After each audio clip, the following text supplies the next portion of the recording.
नमस्ते गुरुजी। जय गुरुजी महाराज। जय गुरुजी साध संगत जी। शुक्राना। गुरुजी महाराज द मल्टीलिंगुअल सेवादार टीम अब सबका स्वागत करती है।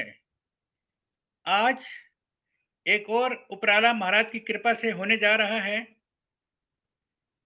योगानंद परमहंस द्वारा रचित पुस्तक ऑटोबायोग्राफी ऑफ योगी का हिंदी रूपांतर, हिंदी सेशंस महाराज आज से करवाएंगे। महाराज अपने आप करवाने वाले हैं। सेवादार एक एक करके सेशन करेंगे। मैं ज़्यादा न बोलते हुए अनुजा मारवा आंटी जी से रिक्वेस्ट करूंगा, अपने आप को अनम्यूट करें। अनुजा मारवा आंटी जी ही सारे सेशंस, आने वाले सेशंस वीक्स में संचालित करवाएंगी महाराज की कृपा से। Over to you Anuja aunty. जय गुरु जी।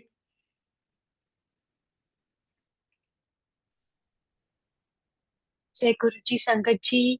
गुरु जी को प्रणाम, गुरु जी की संगत को प्रणाम, गुरु जी की संगत को प्यार भरा नमस्ते।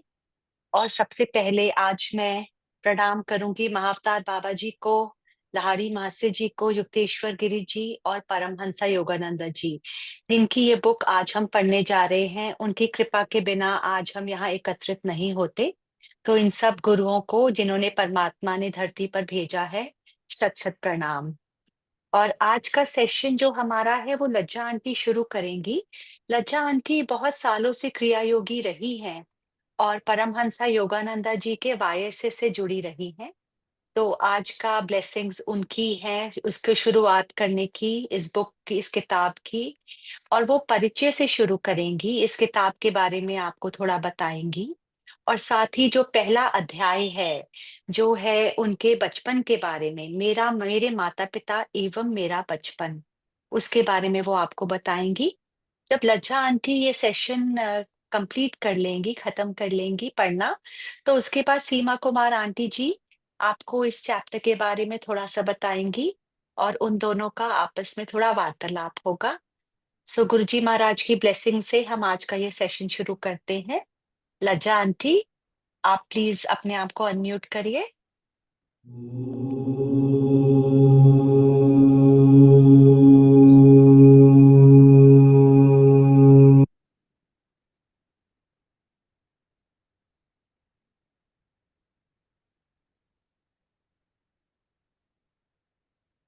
May I start now? हाँ जी लज्जा आंटी, प्लीज शुरू करिए आप। जय गुरु जी, जय गुरु जी। आपने काफी कुछ इंट्रोडक्शन दे ही दिया। थोड़ा सा मैं मल्टीलिंगुअल पेज के विषय में बोलना चाहूंगी कि मल्टीलिंगुअल पेज पे जब ऑटोबायोग्राफी ऑफ योगी का वासन जी ने बोला कि इस बुक को पढ़ा जाए, और जब हम लोगों ने बात की तो मैं ऐसे ही नर्वस थी, क्या मैं इतने टाइम के बाद दोबारा इस पुस्तक को पढ़ पाऊंगी, और वो भी इतनी शुद्ध हिंदी। खैर, फिर मैंने सोचा कि हाँ कर देती हूँ, क्योंकि मेरे को एक वाक्य याद आया ऑटोबायोग्राफी ऑफ योगी की बुक से रिलेटेड ही। 1920 में जब योगानंद जी को श्री युक्तेश्वर जी ने तैयार करके अमेरिका बॉस्टन में भेजा, जहाँ पे उन्होंने भारत का प्रतिनिधि बनना था, अमेरिका में लेक्चर देना था हमारे रिलीजन के ऊपर। तब जब वो शिप में बैठे थे, बॉस्टन जा रहे थे 1920 में, तो उसमें ज्यादातर अमेरिकन बैठे हुए थे, और उन अमेरिकन्स ने बोला कि थोड़ा एक तरह से मजाक किया उनके साथ कि ये हिंदुस्तानी इंग्लिश में जाके वहाँ हमारे कंट्री में आके लेक्चर देने जा रहे हैं। तो उन्होंने थोड़ी हंसी मजाक में उनसे कहा, योगानंद जी को, कि आप पहले हमें बताइए, आप हमें पहले एक लेक्चर दीजिए। तो योगानंदा तो अंदर से बहुत परेशान वैसे ही लड़ रहे थे। उन्होंने अंदर उनको टॉपिक भी क्या दिया कि अपने जीवन का युद्ध कैसे लड़ना है। तो उन्होंने जो बोला जीवन का युद्ध और उसे कैसे लड़े, ये टॉपिक दिया उन्होंने। और योगानंदा जी ने कहा, मैं तो खुद ही अंदर से लड़ रहा हूँ अपने जीवन के युद्ध के लिए, मेरे को अंग्रेजी में लेक्चर देना है। प्रयास करते करते उन्होंने प्रयास करना भी छोड़ दिया था, और यात्रियों ने उन्हें खूब उकसाया। योगानंद जी कहते हैं, मेरी सहनशीलता 10 मिनट में खत्म हो गई और मैं थक गया, और यात्री लोग और हंसने लग गए। तो मेरे को अपने गुरु का ध्यान आया, क्योंकि जब वो 1920 में बॉस्टन जाने के लिए तैयारी कर रहे थे, तो उनके कैलकाटा घर फोर गुरपार रोड पे महाअवतार बाबा जी ने दर्शन दिए थे उनको, और उन्होंने कहा था योगानंद जी को कि मैं तुम्हें अमेरिका फॉरेन कंट्री भेज रहा हूँ, विदेश में भेज रहा हूँ, ईस्ट और वेस्ट को तुमने ज्वाइन टुगेदर विद क्रिया योग। ये उद्देश्य से उन्होंने योगानंद जी को ब्लेसिंग दी। तो उन्होंने तुरंत एकदम से याद किया गुरु जी को, और जैसे ही उन्होंने याद किया तो उनके कानों में गूंजी आवाज, अरे क्यों नहीं, तुम बोल सकते हो, तुम बिल्कुल बोल सकते हो। ऐसे ही मुझे वासन जी याद आते हैं। मैंने भी आनाकानी करी थी कि मेरा बहुत टाइम से सब छूट गया है, तो कहते अरे नहीं, तुम कर सकती हो। तो उनका विश्वास ने ही मेरे को हामी भरने को बोला कि चलो मैं एक बार दोबारा योगी कथा अमृत पढ़ने में कुछ सहयोग दे सकूं।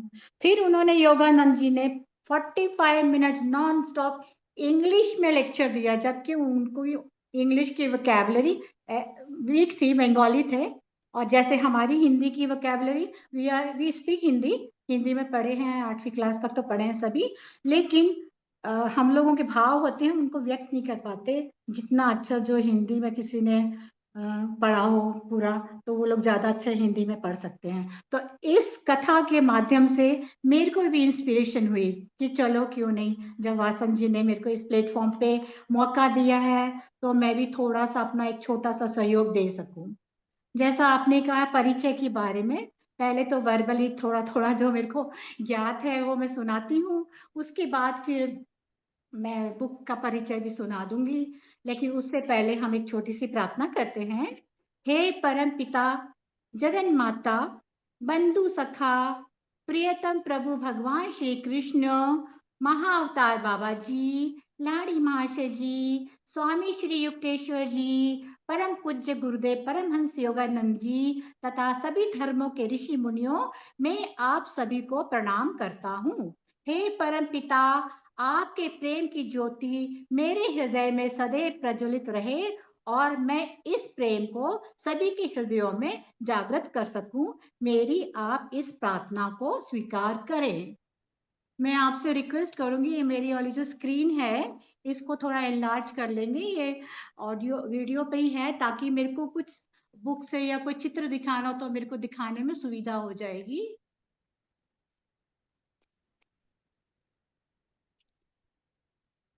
आप करिए आंटी, आप यहाँ पे गुरुजी की फोटो के साथ ही आप चित्र दिखा सकते हैं, वहां पे काफी थोड़ा जगह है। एनलार्ज कैसे हो जाएगा ये? नहीं, आप शुरू हो करिए, गया, आप शुरू करिए। हो गया जी, थैंक यू जी, हो गया, शुक्राना मेरे ओके। मालिक। बिफोर आई स्टार्ट दिस योगी कथा अमृत का परिचय बुक से, थोड़ा सा परमहंस योगानंद ने कितनी खूबसूरत पोयम लिखी थी जो मेरे दिल के बहुत नजदीक है। मैं अपनी तरफ से एक भी लफ्ज ऐसा नहीं बोलूंगी जो इस बुक से संबंधित ना हो, क्योंकि ये बुक इतनी पवित्र है। अभी रिसेंटली हमने कितनी संगत जो गुरुजी के टाइम चोले में थे, कितनी संगत ने हम इस बुक का वर्णन किया है कि गुरुजी ने बोला था कि शिव पुराण और योगी कथामृत को पढ़ो। अब उसको पढ़ने के लिए जब हमने इनको पढ़ना अध्ययन शुरू किया, तभी हमें, क्योंकि गुरुजी ने खुद तो अपने विषय में कुछ खास लिखा ही नहीं है खैर, और ज्यादा प्रवचन भी नहीं करे, तो इन दो पुस्तकों के माध्यम से हम गुरु जी को एहसास कर सके, हम गुरु जी की शक्ति, गुरु जी महापुरुष है, गुरु जी इनकारनेशन शिव है, गुरु जी योग सिद्धि संत हैं, इन सब का वर्णन जब हम इस पुस्तकों में पढ़ते हैं तो हमें बहुत आसानी से अपने गुरु जी के बारे में पता चल जाता है।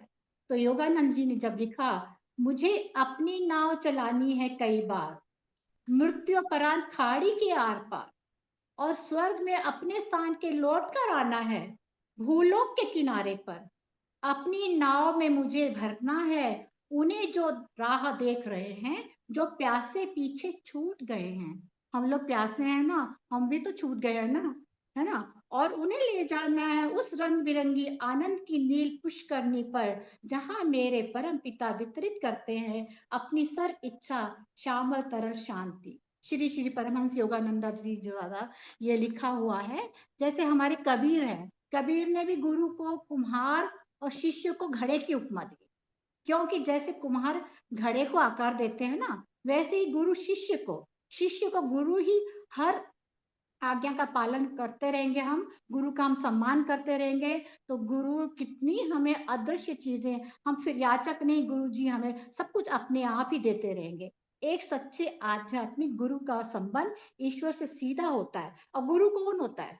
वही हो सकता है जो खुद उसने ईश्वर को प्राप्त किया हो, ईश्वर को रियलाइज किया हो, वही तो हमें मार्गदर्शन दिखा सकता है। हम उसी को गुरु कह सकते हैं जिसने खुद ईश्वर से सीधा संबंध है उनका। उनमें अपने शिष्यों को बदलने की क्षमता होती है, जिससे हम उसे अपना गुरु मानते हैं। और हम भी वही प्रयास कर सकते हैं कि जैसे हमारे धीरे धीरे हमें भी अपने सेल्फ रियलाइजेशन करके हमें भी गुरु के दर्शन हो, हमें भी अपने ईश्वर के दर्शन हो। जब उनका गुरु कब आता है? जब शिष्य सचमुच भगवान को जानने की इच्छा रखता है, तब उसका गुरु आ जाता है। केवल वही जो भगवान को जानता है शिष्य को वचन दे सकता है, मैं तुम्हें भगवान से मिला दूंगा। वही गुरु हो सकता है। सतगुरु ने भगवान को पाने का रास्ता पहले से ही ढूंढ लिया होता है, इसलिए वो चेले को कह सकता है, मेरा हाथ पकड़ो, मैं रास्ता दिखाऊंगा।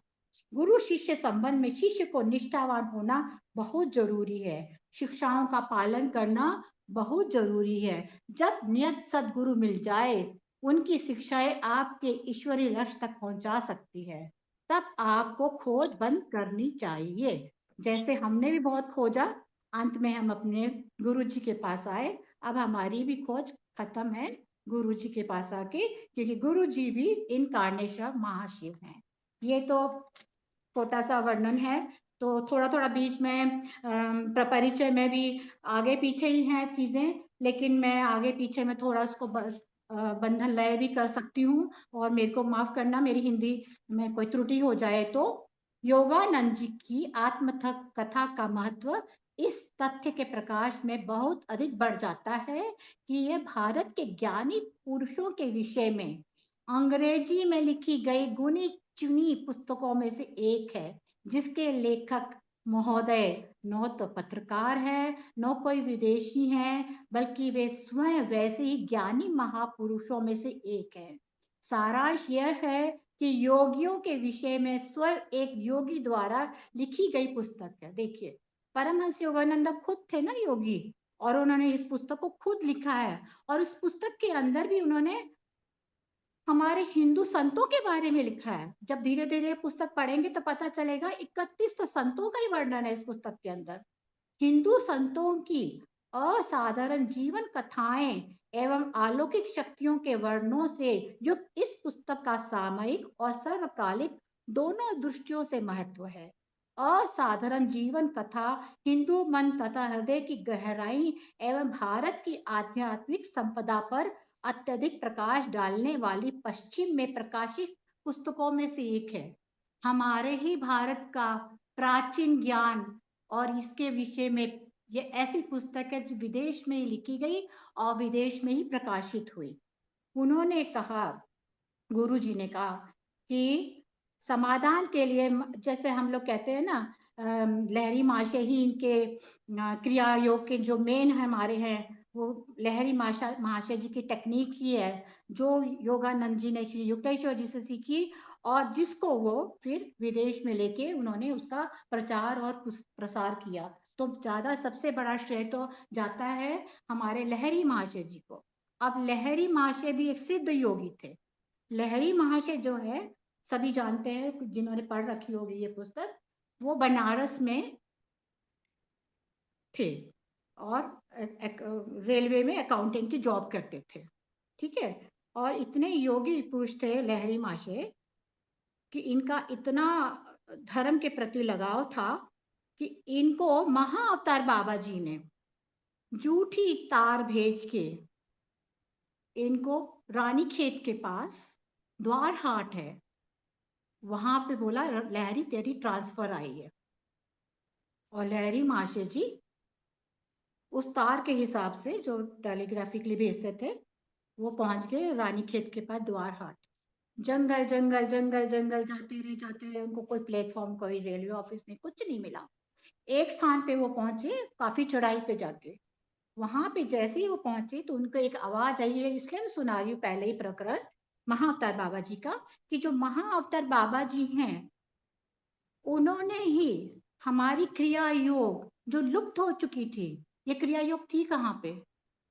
पतंजलि के अंदर आती है या कृष्ण भगवान, वो धीरे धीरे लुप्त हो गई। फिर उसको किसने जागृत किया? सारा श्रेय लहरी माशा जी को है और महाअवतार बाबा जी को। तो महाअवतार बाबा जी ने लहरी को घोर जने जंगल में आवाज लगाई, लहरी में तेरा बरसों से इंतजार कर रहा हूँ।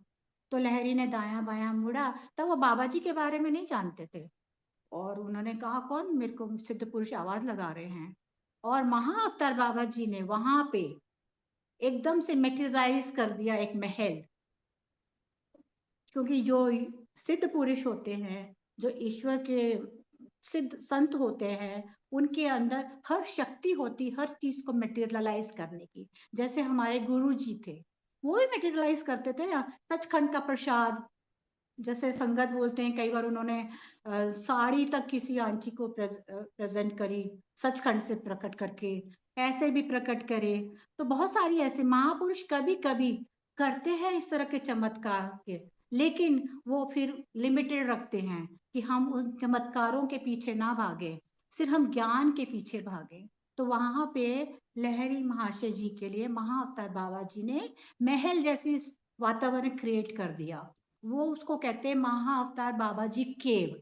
आज भी है वो दार्शनिक स्थानों में, थोड़ी सी चढ़ाई पड़ती है, रानीखेत से द्वारहाट जाओ, फिर थोड़ा सा कार का रास्ता है, फिर पहाड़ चढ़ के फिर ऊपर एक छोटी सी केव है, वो बिल्कुल फॉरेस्ट लैंड के अंदर है। वो महाअवतार बाबा जी ने वहां पे लहरी माशा जी को दर्शन दिए और वहां पे उनको दीक्षा दी उन्होंने क्रिया योग की, और कहा तुम अपने शिष्यों को ये सिखाओ। और भविष्यवाणी भी करी योगानंद जी के बारे में कि ये जाएंगे विदेश में और ईस्ट एंड वेस्ट को क्रिया योग के माध्यम से जोड़ेंगे।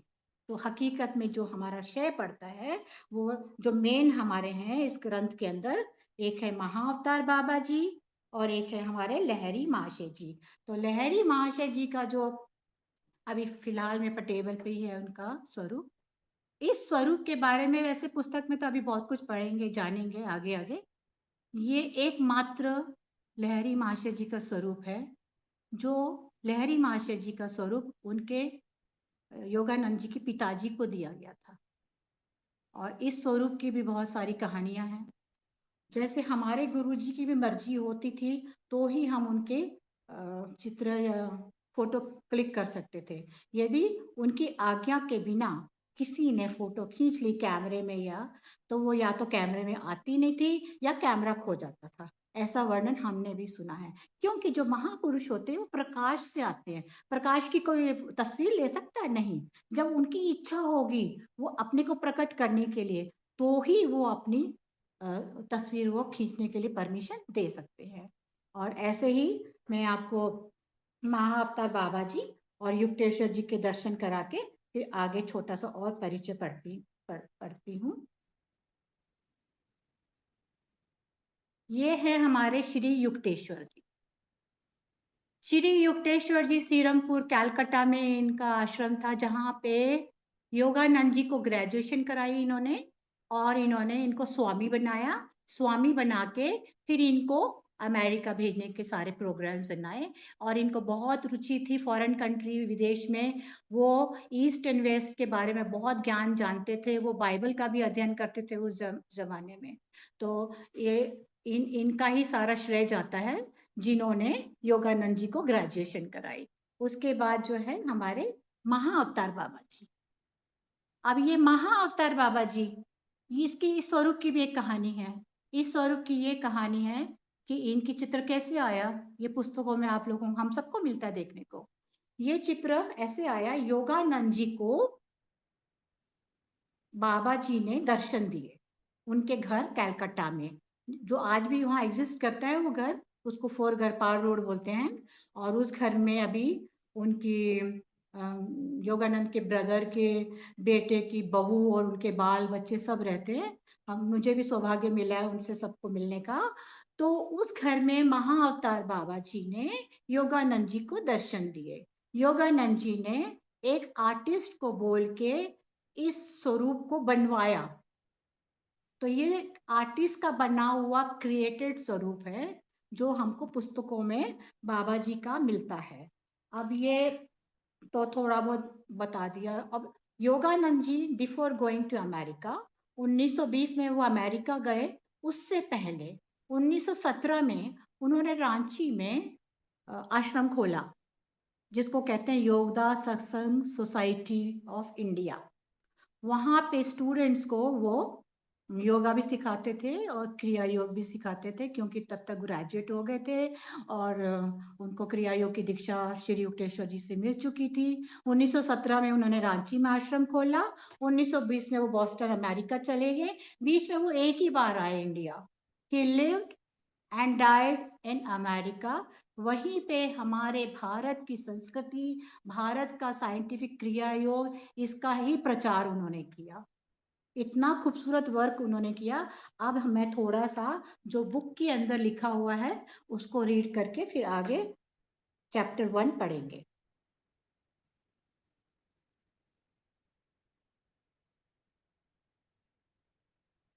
क्योंकि ज्ञान तो इस पुस्तक के अंदर बहुत है। आगे आगे सब चैप्टर में सबको सब कुछ मिलेगा पढ़ने के लिए। लेकिन ये जैसे हम कहते हैं ना, कुंजी का काम करती है। थोड़ा सा ब्रीफिंग ऑफ ऑटोबायोग्राफी ऑफ योगी कि ऑटोबायोग्राफी ऑफ योगी में है क्या, है ना। ये है ना हमारी पुस्तक ऑटोबायोग्राफी, इंग्लिश में बोलते हैं ऑटोबायोग्राफी ऑफ योगी, हिंदी में कहते हैं योगी कथामृत। ऐसी पुस्तक है जो मन और आत्मा के द्वार खोल देती है। परमहंस योगानंदा द्वारा लिखित योगी की आत्मकथा कोई साधारण पुस्तक नहीं है। यह एक आध्यात्मिक खजाना है। सभी संत सत्य साधकों के लिए आशा का संदेश पढ़ना एक महान साहसिक कार्य की शुरुआत करने जैसा है। 1946 में पहली बार यह पुस्तक पूरी दुनिया में आध्यात्मिक क्रांति लाने में मदद की। परमहंस योगानंदा की शिक्षाएं क्रिया योग के माध्यम से ईश्वर के साथ प्रत्यक्ष अनुभव प्राप्त करने, आत्मा की सुंदरता और दिव्यता को महसूस करने और व्यक्त करने तथा सभी धर्मों में एकता स्थापित करने पर केंद्रित। परमहंस योगानंदा एक प्रिय विश्व शिक्षक। परमहंस योगानंदा, जिनको मुकुंद लाल घोष भी कहते थे, उनका जन्म 1893 में गोरखपुर, भारत में एक धर्मपरायण संपन्न बंगाली परिवार में हुआ था। उनके शुरुआती वर्षों से ही उनके आसपास बहुत लोग आते थे। अब ये जो गोरखपुर का वर्णन है, आज भी गोरखपुर में योगानंद जी का वो घर है, उसी स्थिति में है। और अभी उसमें उनका जन्म जरूर हुआ था, लेकिन वो उनका रेंटेड हाउस था, उनका अपनी प्रॉपर्टी नहीं थी। लेकिन अभी वो यूपी में पड़ता है, तो गवर्नमेंट विचार कर रही है उसको एक योगा सेंटर और म्यूजियम बनाने की। तो उसका जो योगानंद जी का जो घर है वो जो गोरखपुर में, वो मैं दिखाती हूँ आपको। ये है योगानंद जी का घर गोरखपुर में। तो योगानंद जी का जन्म वहाँ हुआ था क्योंकि पिताजी रेलवे में थे, रेलवे में वो जॉब करते थे, तो फिर जगह जगह उनकी पोस्टिंग भी हो जाती थी। तो इसलिए उसके बाद तो वो फिर उनकी लाहौर की तरफ पोस्टिंग हो गई थी योगानंद जी के पिताजी की। 7 मार्च 1952 को महान गुरु ने महासमाधि में प्रवेश किया। देखो, 1946 में प्रथम प्रकाशन हुआ पुस्तक का, और 1999 में इस पुस्तक को शताब्दी की 100 सर्वोत्कृष्ट आध्यात्मिक पुस्तकों में से एक कहकर सम्मानित किया। इतनी सम्मानित पुस्तक है ये, वर्ल्ड वाइड इस बुक को पढ़ा जाता है। इस पुस्तक के प्रति रुचि में निरंतर वृद्धि के कारण इसे 15 प्रमुख भारतीय उपमहाद्वीप भाषाओं में, दुनिया भर की 50 से अधिक भाषाओं में इसको ट्रांसलेट भी किया गया है, प्रकाशित भी किया गया है। 7 मार्च 1952 को महान गुरु ने महासमाधि में प्रवेश किया। शारीरिक मृत्यु के समय ईश्वर प्रकाशित गुरु का सचेतन रूप से शरीर से बाहर निकलना। उन्होंने लॉस एंजलिस के बाल्टीमोर होटल में संयुक्त राज्य अमेरिका में भारत के राजदूत डॉक्टर विनय और सेन के सम्मान में एक भोज में एक संक्षिप्त भाषण दिया था। देखिए, उनका जब हुआ था, शरीर से उन्होंने अपने प्राण त्यागने थे, वो कुर्सी में बैठे हुए थे, लेक्चर कर रहे थे। लेक्चर करते करते उनका देहांत हुआ। और जब उन्होंने आखिरी मुख से उनकी इतनी सुंदर पोयम निकली, क्योंकि उनको भारत से बहुत प्यार था। वो भारत में रहे नहीं, लेकिन भारत में पैदा हुए, भारत में 1917 तक रहे। तो उन्होंने उनके जो आखिरी बोल मुख से निकले उनकी डेथ के टाइम, जहां गंगा, जंगल, हिमालय की गुफाएं और मनुष्य ईश्वर को स्वप्न देखते हैं, मैं पवित्र हूं, मेरे शरीर ने उस मिट्टी को स्पर्श किया है। हमारी भारत भूमि की मिट्टी वाकई में संतों की मिट्टी है। जैसे ही उन्होंने ये शब्द कहे, उन्होंने अपनी दृष्टि कुटस्थ केंद्र मीन्स क्राइस्ट सेंटर, तीसरी आंख भौहों के बीच पर उठाई और उनका शरीर फर्श पर गिर गया। इस तरह से उनका देहांत हुआ। परमहंस योगानंद जी की जीवन यात्रा को समर्पित इस पुस्तक ने विश्व के लाखों के मन एवं हृदय को स्पर्श किया है। करीब 7 दशक से भी अधिक समय से इस पुस्तक ने अनगिनत पाठकों को भारत के प्राचीन योग विज्ञान एवं साक्षात्कार की वैज्ञानिक पद्धतियों से अवगत कराया, जो कि विश्व सभ्यता को दी गई भारत की अद्वितीय एवं चिरस्थायी देन है। क्रिया योग, आगे वर्णन आएगा क्रिया योग का। और क्रिया योग का तो गीता के अंदर भी वर्णन है, और कुछ दिन पहले मैं शिव पुराण में पढ़ रही थी, वहां पे भी कुछ कुछ वर्णन है। 1946 में जब ये बुक पहली बार आई तो इसकी प्रतियां खूब बिकी, है ना।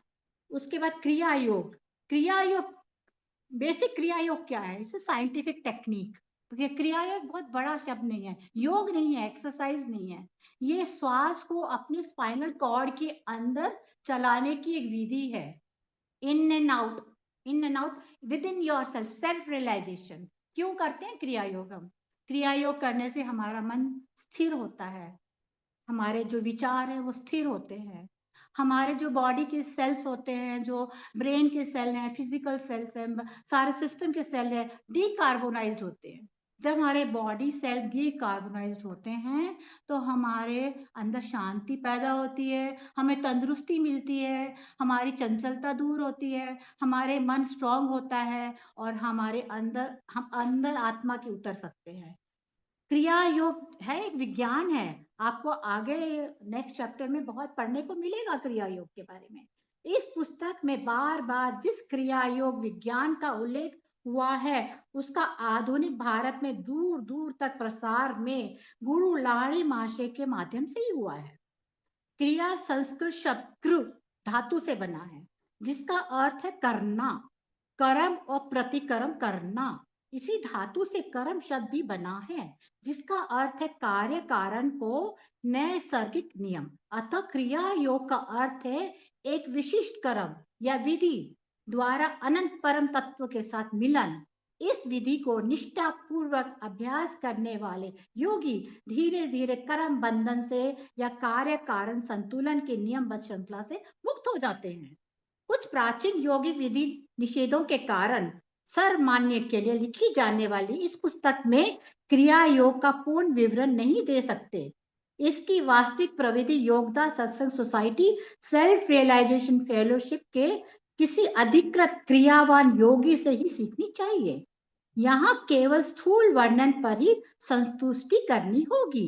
क्रिया योग एक सरल मनोदैहिक प्रणाली है, जिसके द्वारा मानव रक्त कार्बन रहित होकर ऑक्सीजन से पूरित हो जाता है।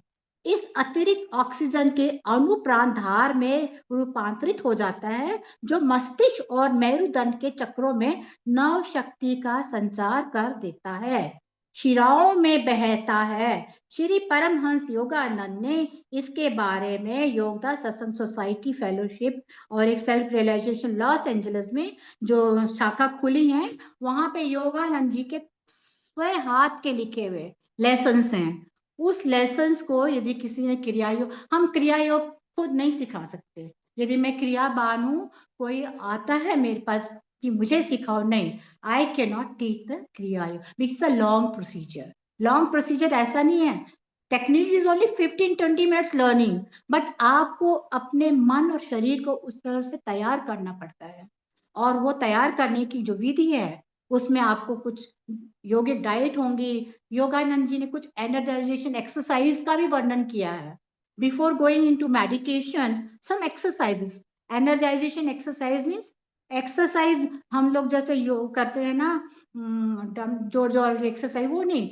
आपको एनर्जी भेजनी है उस टिश्यू और मसल्स के अंदर, उसको फील करना है कि आपके बाइसेप्स टाइट हुए हैं, आपके क्वाड्रिसेप्स टाइट हुए हैं, आपकी स्पाइन टाइट हुई है, आपका नेक टाइट हुआ, स्टैटिक कॉन्ट्रैक्शन से energy flow, physical energy flow. 15 minute का वो अभ्यास करके, कुछ एक्सरसाइज करके, सिंपल टेक्निक जो है ओम टेक्निक और एक हॉन्क्स और टेक्निक, वो सिंपल सिंपल तो कोई भी सीख सकता है किसी भी लेसन से। लेकिन जो क्रिया योग है, उसके लिए रजिस्टर्ड ऑर्गेनाइजेशन से ही सीखने का इस पुस्तक में वर्णन है। उसका भी रीजन है क्योंकि हम तैयार है या नहीं। ये बहुत बहुत गूढ़ शिक्षा है, साइंटिफिक टेक्निक है। ये नहीं कि हमको कुछ नुकसान हो जाएगा, ये हो जाएगा। क्रिया करने का जो विधि विधान है, स्पाइनल कॉर्ड के अंदर आपके सैक्रल रीजन से लेके आपके क्राइस्ट सेंटर तक कैसे श्वास को अंदर लेके जाना है और निकालना है, और क्राइस्ट सेंटर पे कैसे आपको ध्यान करना है। उस ध्यान में जरूरी नहीं कोई मंत्र जाप करना है, आप जो मर्जी कर लो, ओम कर लो, आप किसी को भी ना भी करो, चुपचाप भी बैठो। उसके बाद आपको ध्यान में बैठना होता है। और ध्यान क्या होता है? बहुत सरल होता है ध्यान। जब आप ये सब प्रक्रिया सीख लेते हैं तो ध्यान एक पद्धति नहीं है कि बहुत कठिन काम है। विचारों को कंट्रोल करना, आपके विचार कंट्रोल करता है क्रिया योग।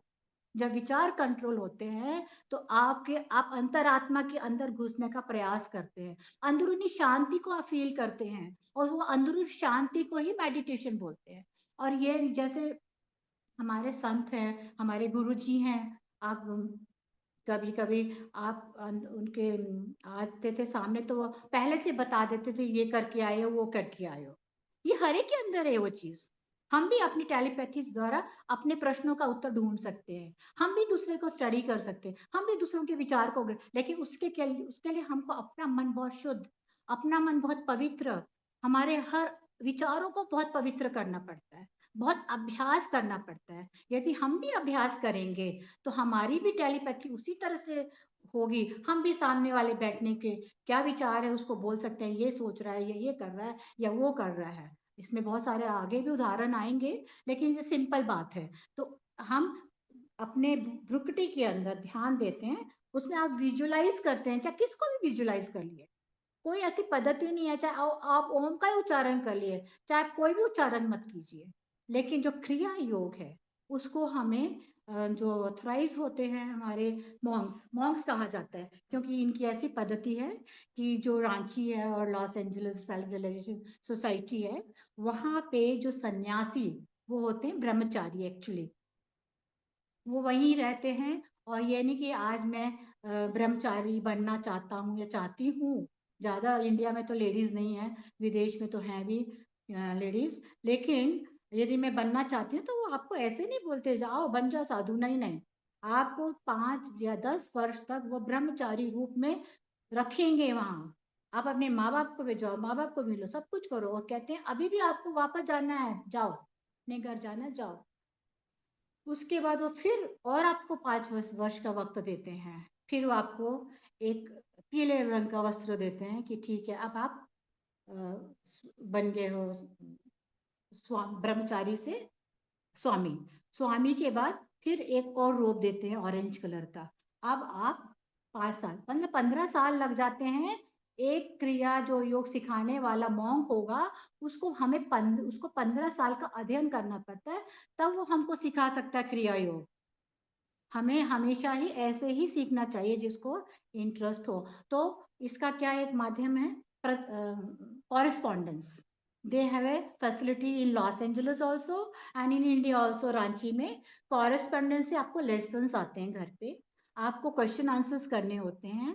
वहाँ के मॉन्क्स आपके क्वेश्चन आंसर्स को जांचते हैं, देखते हैं कि आप उनके ठीक सवालों के जवाब दे रहे हैं या नहीं दे रहे हैं। उसके बाद फिर आपको विधि भेजते हैं, फिर वो विधि भी सीखते हैं। फिर विधि में भी कोई त्रुटि होती है, क्वेश्चन आंसर्स वो चेक करते हैं आपके। उसके बाद वो जगह जगह टूर करते हैं, या रांची मदर सेंटर है, आपका कभी वहां जाना हो तो फिर वहां को वो साक्षात करेक्शन करते हैं कि आप ठीक से क्रिया योग कर रहे हो या नहीं। तो ये बहुत ही साइंटिफिक टेक्निक है। इसके माध्यम से हम सेल्फ रियलाइज कर सकते हैं ईश्वर को। जैसे योगानंद जी, जब उनको नहीं समझ थी, अपना घर छोड़ छोड़ के वो हिमालय में भागते थे ईश्वर को ढूंढने के लिए। लेकिन क्रिया योग के माध्यम से ये रियलाइज हो गया कि हम अपने घर में ही बैठ के अपने मन मंदिर को अपने ही अंदर टटोल के हम ईश्वर को प्राप्त कर सकते हैं। दिस इज कॉल्ड क्रिया योग। सो नाउ मैं ये जो परमहंस योगानंदा की जो बुक है, इसमें 31 योगियों का वर्णन है। अब वो 31 योगियों का वर्णन जो है, उसमें मेरे को 3-4 का इतना भाता है ना, क्योंकि वो गुरुजी से कितना रिलेट करता है उसके बारे में। जैसे गंद बाबा है ना, इसमें 31 योगी हैं और उनकी लंबी लिस्ट है। योगानंद जी तो महात्मा गांधी जी को भी मिले, सुभाष चंद्र बोस को भी मिले, हमारे रविंद्रनाथ टैगोर जी को भी मिले, टाइगर बाबा को भी मिले, बहुत सारे सन्यासियों को मिले। उन सबके बारे में ही लिखा है उन्होंने। उनके अपने बारे में तो बस जीवन का परिचय है, बाकी तो सब योगियों के बारे में ही है। तो जो गंद बाबा की जो आत्मकथा है ना, उससे किससे रिलेट होते हैं? हमारे गुरुजी। हमारे गुरुजी को कैसे गुलाबों की खुशबू आती थी, उनके अंग अंग के, उनके 10 द्वार से कितनी खुशबू आती थी। वो खुशबू इतनी सरल नहीं है, वो खुशबू हमारे और आपके भी अंदर है। उसके लिए बहुत वर्षों का तप करना पड़ता है। तो योगी की आत्मकथा में गंद बाबा एक प्रमुख व्यक्ति थे। योगानंद ने गंद बाबा से मिले, उनके चमत्कारी क्षमताओं को देखने का वर्णन करते हैं, जैसे पदार्थ के ऊपर कंपन भी पैदा कर सकते थे। इस संत के अंदर परफ्यूम संत कहते थे इसको, क्योंकि उनके अंदर वो कोई भी तरह के परफ्यूम वातावरण में ना प्रोड्यूस कर सकते थे। और बाहरी वातावरण से प्रदूषित हवा में सांस लेने की जरूरत नहीं पड़ती थी उनको। उसकी बजाय उन्होंने अपने शरीर के भीतर से नाभि के जरिए खुद को शुद्ध हवा में सांस लेते थे। वो उनके शुद्ध शरीर से कमल के फूलों की याद दिलाने वाले निरंतर सुगंध निकलती थी, जिसको हम सुषुम्ना नाड़ी भी कहते हैं। उनकी जो उन्होंने अपनी सांसों को इतना नियंत्रित कर रखा था, उन्होंने अपने शरीर को इतना पवित्र रखा था, इच्छा शक्ति से वो कोई भी चुनौतियों का सामना कर सकते थे। तो ये गुरुजी भी हमारे गंद गंद बाबा से रिलेट करते हैं, इसलिए मैंने ये बीच में से बुक के अंदर जो वर्णन आया है उसको सुनाया है। आप देखिए गुरुजी कैसे बड़े मंदिर में जो हमारे संगत जाते थे, तो बोलते थे कभी मेरे को एक चाय पीने की इच्छा हो रही है, या मेरे को एक और ये बर्फी खाने की इच्छा हो रही है, तो उनको वही मिल जाता था। ये कैसे संभव? ये भी ऑटोबायोग्राफी ऑफ योगी में वर्णन आता है। क्योंकि जैसे युक्तेश्वर जी, जिनका सीरमपुर में आश्रम था जहाँ योगानंद जी पढ़ते थे, वहां पे एक इतना सुंदर ना गोभी की चोरी का वर्णन आता है। युक्तेश्वर जी ने गोभी की चोरी के बारे में योगानंद से कहा, तुम्हें अभी मैं जवाब नहीं दूंगा कि उस व्यक्ति ने कैसे गोभी चोरी करी। कि योगानंद जी ने क्वेश्चन किया था युक्तेश्वर जी को, आपको कैसे पता चला अमुक व्यक्ति मेरे रूम से फलानी गोभी चोरी करके ले जाएगा? तो युक्तेश्वर जी ने योगानंद जी को क्या बोला? युक्तेश्वर जी ने बोला, मैं तुम्हें अभी जवाब नहीं दूंगा, किसी दिन ये बात तुम्हारी समझ में आएगी। विज्ञान शीघ्र ही गुप्त नियम की खोज निकालेगा। कुछ वर्षों के बाद रेडियो की चमत्कार ध्वनि विश्व में गूंजने लगी, तो योगानंद जी को युक्तेश्वर जी की भविष्यवाणी स्मरण हुई। ये मानव रेडियो थे। युक्तेश्वर जी कौन थे? मानव रेडियो थे। हमारे गुरु जी भी कौन थे?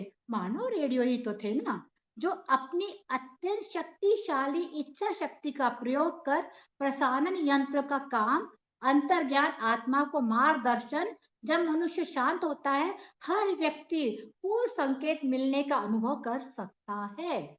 तो हमको मन शांत करने की विधि क्या है? क्रिया योग, मेडिटेशन। चंचलता और अशांति से मुक्त हुआ मन रेडियो की तरह काम करता है। रेडियो प्रसारण केंद्र की शक्ति कितनी बिजली से काम करेगा, है ना, इस पर निर्भर करती है ना। इसी प्रकार मनुष्य रूपी रेडियो का परिणाम हर व्यक्ति में विद्यमान इच्छा शक्ति पर निर्भर करता है। आपकी इच्छा शक्ति कितनी स्ट्रांग है। सभी विचार हमेशा के लिए ब्रह्मांड में रहते हैं।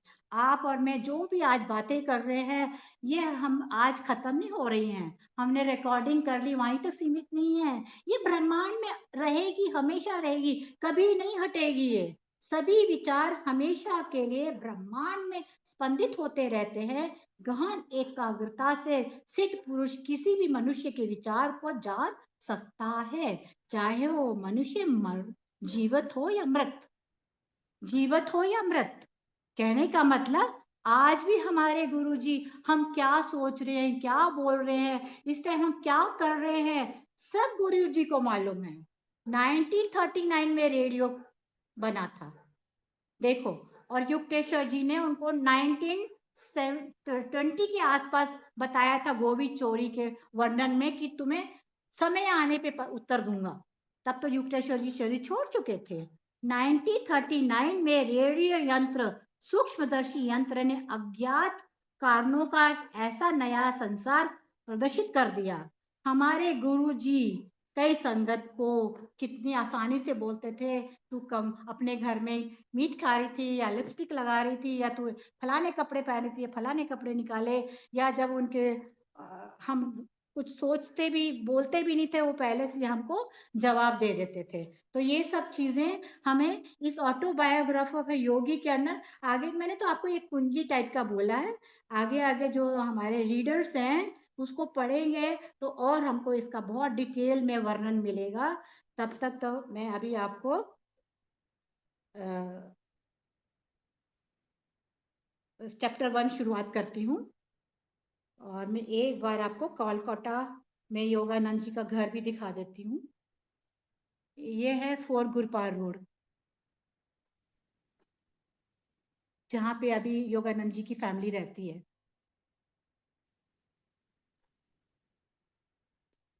सो now we start chapter 1 Hindi में। आज्ञा दीजिए, त्रुटि हो तो माफ करना, मेरी हिंदी बहुत अच्छी नहीं है। मुझे मैं तो गुरुजी से बोला है कि ठीक है, आपने मुझे बोला है पुस्तक को पढ़ने के लिए तो मैं पढ़ूंगी, और त्रुटि है आप ही संभालना गुरुजी। तो मैं अपने गुरुजी से मल्टीलिंगुअल प्लेस से परमिशन लेती हूँ, और बाल्यकाल का वर्णन जो है गुरुजी परमहंस योगानंदा का, उसके बारे में हम प्रकरण 1, ये है ऑटोबायोग्राफी ऑफ योगी, ठीक है। और इसके पीछे भी कुछ बहुत सुंदर लिखा हुआ है। शताब्दी की 100 सर्वश्रेष्ठ आध्यात्मिक पुस्तकों में गिनी जाने वाली परमहंस योगानंद जी की यह विलक्षण जीवन गाथा आपको संतों और योगियों, विज्ञान और चमत्कार एवं मृत्यु और पुनरुत्थान के जगत की एक अस्मरणीय यात्रा पर ले जाती है।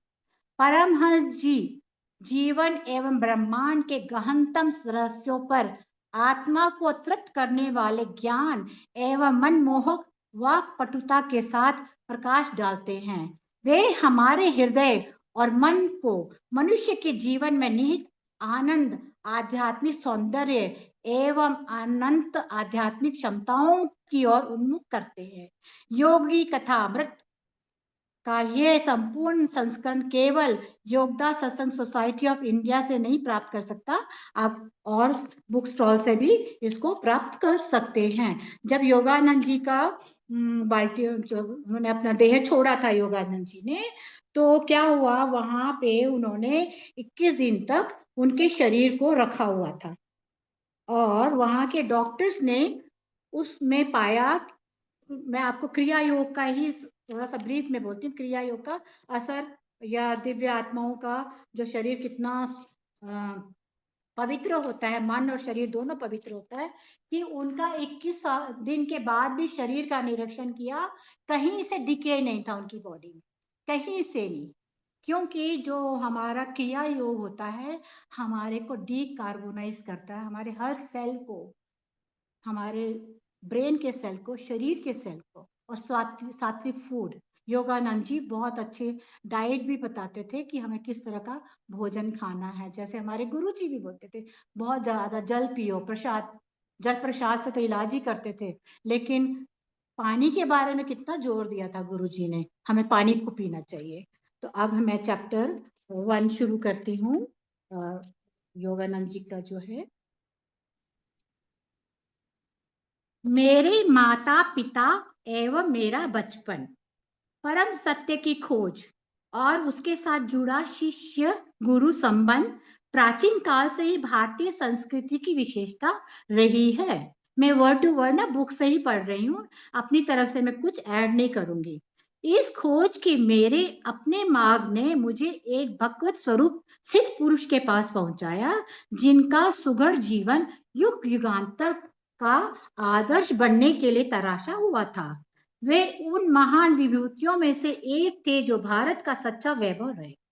ऐसे सिद्ध पुरुषों ने ही हर पीढ़ी में अवतरित होकर अपने देश को प्राचीन इजिप्ट एवं बेबीलोन के समान दुर्गति के प्राप्त होने से बचाया है। मुझे याद आता है मेरे शैशव काल में पिछले जन्म की घटनाओं की स्मृतियां मेरे स्मृति पटल पर उभर रही थी। तथापि ये स्मृतियां उन घटनाओं के घटित होने के क्रम के अनुसार नहीं थी। बहुत पहले के एक जन्म की स्पष्ट स्मृतियां मुझ में जागती थीं, जब मैं हिमालय में रहने वाला एक योगी था। अतीत की इन झांकियों ने किसी अज्ञात कड़ी से जुड़कर मुझे भविष्य की एक झलक दिखाई। शिशु अवस्था की असहाय के अवमाननाओं की स्मृति मुझ में अभी भी बनी हुई है। चल फिर पाने और अपनी भावनाओं को मुक्त रूप से व्यक्त कर पाने में असमर्थ होने के कारण मैं विक्षुब्ध रहता था। अपने शरीर की अक्षमताओं का भान होते ही प्रार्थना की लहरें मेरे भीतर उठने लगती थी। मेरे व्याकुल भाव और उनकी भाषाओं के शब्दों से मेरे मन में व्यक्त होते थे। विविध भाषाओं के आंतरिक संभ्रम के बीच मैं धीरे धीरे अपने लोगों के बंगाली शब्द सुनने का अभ्यस्त होता गया। यह थी शिशु मस्तिष्क की मन बहलाने की। कितना सुंदर वर्णन दिया है योगानंद जी ने कि उनको पूर्व जन्म की घटनाएं भी याद थी बचपन में। सीमा जिसे बड़े लोग केवल खिलौना और अंगूठा चूसने तक ही सीमित मानते हैं, ऐसे मानसिक विक्षुब्धता मेरे साथ न देने वाले शरीर के कारण कई बार मैं झल्ला कर आकुलता से रो पड़ता था। मेरी आकुलता पर परिवार में सबको होने वाला विस्मय मुझे याद है। सुखद स्मृतियां भी अनेक हैं। मेरी माँ का दुलार, ततुलाने तथा लड़खड़ाने के चलने के मेरे प्रारंभिक प्रयास, इन आरंभिक सफलताओं को सामान्यतः जल्दी ही भुला दिया जाता है, परंतु फिर भी यह आत्मविश्वास की स्वाभाविक धाराएं, आधारशिलाएं होती हैं। हमारे गुरुजी का भी बचपन माताजी सुनाती थी। मेरी इन सुदूरगामी स्मृतियों का होना कोई अपूर्व बात नहीं है। अनेक योगियों के विषय में ज्ञात है कि उन्होंने जन्म मृत्यु के नाटकीय अवस्था परिवर्तन में भी अपने आत्मबोध को बनाए रखा। यदि मनुष्य केवल शरीर होता तो निसंशय उसकी मृत्यु के साथ ही उसका अस्तित्व समाप्त हो जाता, किंतु युग युगांतर से सिद्ध महात्माओं ने सत्य प्रतिपादित किया है तो मानव मूलतः अशरीरी सर्वव्यापी आत्मा है। हम भी आत्मा है, वो भी आत्मा है, हम आत्मा है, नाम दिए गए हम लोगों को, लेकिन हम सब कौन है? अब इस टाइम ग्लोबल परिवार में सब आत्माएं इस कथा को सुन रही हैं। शेषावस्था की सुस्पष्ट स्मृतियों का होना विलक्षण तो है, किंतु ऐसी घटनाएं अति दुर्लभ भी नहीं। अनेक देशों में यात्रा करते हुए मैंने अनेक सत्यनिष्ठ स्त्री पुरुषों के मुख से उनकी शेषावस्था की स्मृतियां सुनी है। मेरा जन्म पूर्वोत्तर भारत में हिमालय पर्वत श्रेणी के निकट स्थित गोरखपुर में 5 जनवरी 1893 को हुआ था। जो मैंने घर दिखाया ना गोरखपुर वाला, वो उनके पिता को सरकारी रूप में मिला हुआ था। वहीं मेरे जीवन के पहले 8 वर्ष व्यतीत हुए थे। हम 8 बच्चे थे, 4 भाई 4 बहनें। मैं मुकुंद लाल घोष भाइयों में दूसरा और माता पिता की चौथी संतान था। मेरे माता पिता बंगाली क्षत्रिय थे, दोनों ही संत प्रकृति के थे। उनके शांत एवं शालीन दाम्पत्य प्रेम में कभी कोई अनर्थक व्यवहार व्यक्त नहीं हुआ। बहुत ही गुड रिलेशनशिप का वर्णन आता है कि माँ बाप के बीच में कितना अंडरस्टैंडिंग थी। 1915 में जब मैं संन्यास की प्राचीन स्वामी परंपरा में शामिल हो गया, तब मेरा नाम बदलकर योगानंद हो गया। 1935 में मेरे गुरु ने मुझे परमहंस की उच्चतर सन्यासी उपाधि प्रदान करी। युक्तेश्वर जी ने इनको सन्यासी की उपाधि दी थी। माता पिता के बीच आपसी सामंजस्य चारों ओर चलने वाले 8 नन्हे जीवों के कोलाहल को शांत केंद्र था। देखो 8 बच्चे होके भी कितने शांति से रहते थे। मेरे पिता श्री भगवती चरण घोष स्वभाव से दयालु sorry I just have to SIP. मेरे पिता श्री भगवती चरण घोष स्वभाव से दयालु, गंभीर और कभी कभी कठोर भी थे। ये तो गुण होते ही ना पिता के। उनसे अत्यंत प्यार करते हुए भी हम बच्चे उनसे आदर युक्त दूरी बनाए रखते थे। आज भी वही है, माँ के नजदीक होता है बच्चा ज्यादा। वे असाधारण गणितज्ञ और तर्कशास्त्रवेत्ता थे तथा मुख्यतः अपनी बुद्धि से ही काम लेते थे। ये इसका बहुत सुंदर वर्णन आगे मिलेगा कि बुद्धि से ही काम लेना चाहिए। किंतु माँ तो स्नेह की देवी थी और हमें केवल प्रेम के द्वारा ही सिखाती थी। माँ के देहांत के पश्चात पिताजी अपनी आंतरिक कोमलता अधिक स्पष्ट रूप से व्यक्त करने लगे। तब मैंने देखा कि उनकी आंखों में प्राय मेरी माँ की आंखों की झलक दिखाई पड़ती थी। पिता के अंदर माँ होती है, माँ के अंदर पिता होता है। माँ के सानिध्य में हम बच्चों का बचपन में ही धर्म ग्रंथों के साथ कट्टु मधुर परिचय हो गया। अनुशासन की आवश्यकता पड़ने पर माँ रामायण और महाभारत से प्रसंगोचित कहानियां हमें सुनाती थी। ऐसे अवसरों पर डांट और शिक्षा दोनों ही साथ साथ चलते थे। आज भी यही होता है।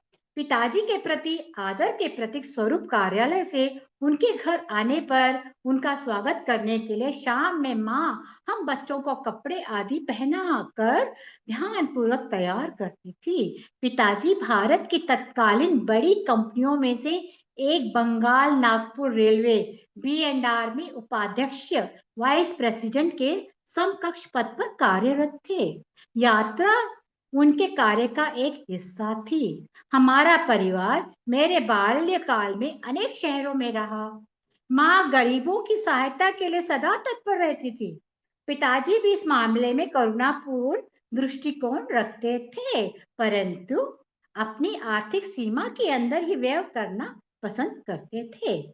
एक बार 15 दिनों में माँ ने गरीबों को खिलाने में पिताजी की मासिक आय से अधिक रकम खर्च कर दी। इस पर पिताजी ने माँ से कहा, मैं तुमसे केवल इतना ही कहना चाहता हूँ कि कृपा करके अपना दान धर्म उचित सीमा के अंदर करो।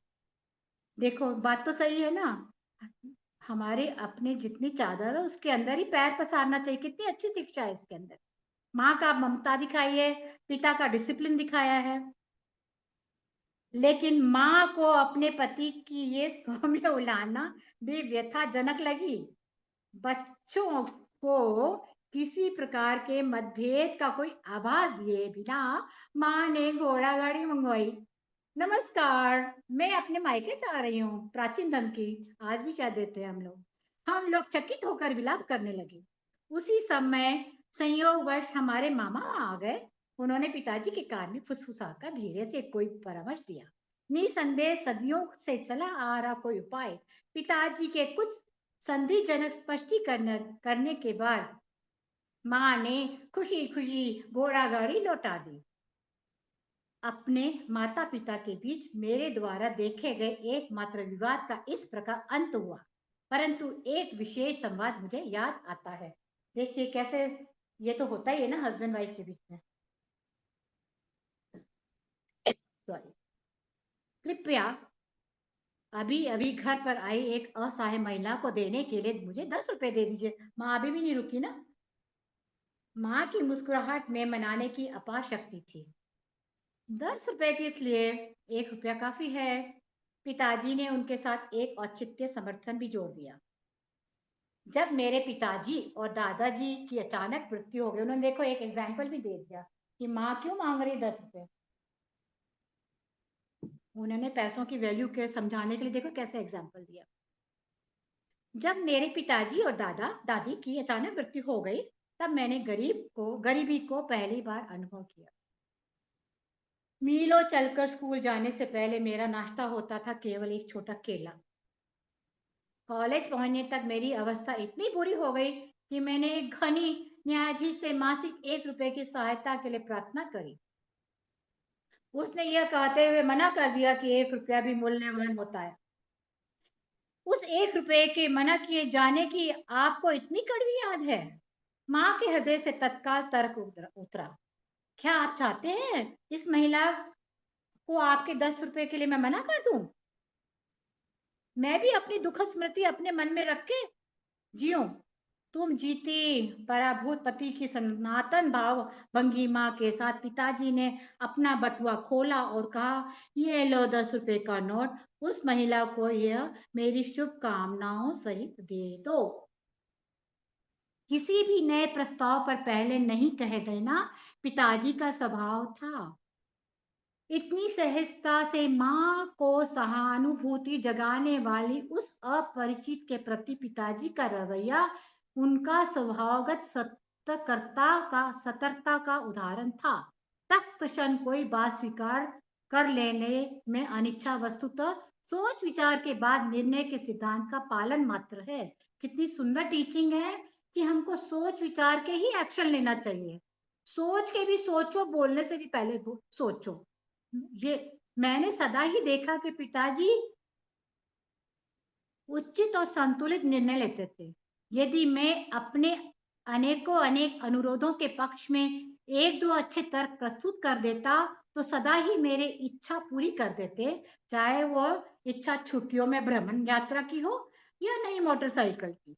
अपने बच्चों के बाल्यकाल में पिताजी अनुशासन में उनके साथ दृढ़ता बरतते थे, परंतु स्वयं किसी वैरागी की तरह सरल सात्विक जीवन व्यतीत करते थे।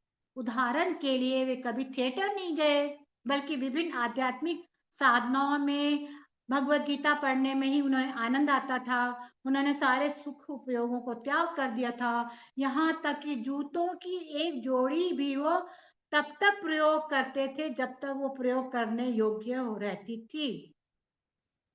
मोटर कारें साधारण चलने में आने जाने के बाद उनके बेटों ने कारें खरीदी, परंतु पिताजी प्रतिदिन अपने ऑफिस आने जाने में ट्राम गाड़ी की सवारी से ही संतुष्ट रहते थे। कितना त्याग, कितनी सिंप्लिसिटी। आज भी हम सभी फॉलो करें तो दुखी ना हो इस संसार में। सत्ता या वर्चस्व प्राप्त करने के लिए धन संचय करने में पिताजी को कोई रुचि नहीं थी।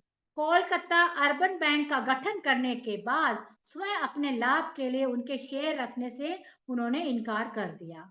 उनकी इच्छा तो अपने अतिरिक्त समय में केवल अपने नागरिक कर्तव्य को निर्वाह करने की थी। पिताजी के पेंशन लेकर सेवानिवृत्त होने के कई वर्षों बाद बंगाल नागपुर रेलवे के बही खातों की जांच करने के लिए इंग्लैंड से एक अकाउंटेंट महोदय भारत आए। विस्मित जांच अधिकारी ने देखा कि पिताजी ने उचित समय पर अदा न किए हुए किसी बोनस के लिए कभी कोई आवेदन नहीं किया था। उन्होंने कंपनी को बताया उन्होंने अकेले 3 आदमियों के बराबर काम किया। पिछली क्षतिपूर्ति स्वरूप उनका 1,25,000 रुपया कंपनी से निकलता है। टॉक इन 18th सेंचुरी, इतना बड़ा रकम। पर मेरे पिताजी ने इस घटना को इतना नगण्य माना, वे परिवार को इसकी सूचना देना भी भूल गए। बहुत बाद मेरे सबसे छोटे भाई विष्णु ने बैंक द्वारा दिए गए विवरण में इतनी बड़ी धनराशि जमा देखकर पिताजी से इसके बारे में पूछा था। भौतिक लाभ में इतना उल्लासित क्यों हो? पिताजी ने कहा, समभाव को जिसने अपना लक्ष्य बना लिया हो वो न तो किसी लाभ से उल्लासित होता है, ना ही किसी हानि से, ना किसी दुख से। वो जानता है कि मनुष्य संसार में खाली हाथ आया था, खाली हाथ ही जाएगा। अपने वैवाहिक जीवन में पदार्पण करने के शीघ्र बाद ही मेरे माता पिता एक महान गुरु बनारस के लाड़ी माशे के शिष्य हो गए। अभी मैंने लाड़ी माशे का स्वरूप दिखाया था ना। इस संपर्क से पिताजी के पहले से ही विरक्त स्वभाव को और बल मिला।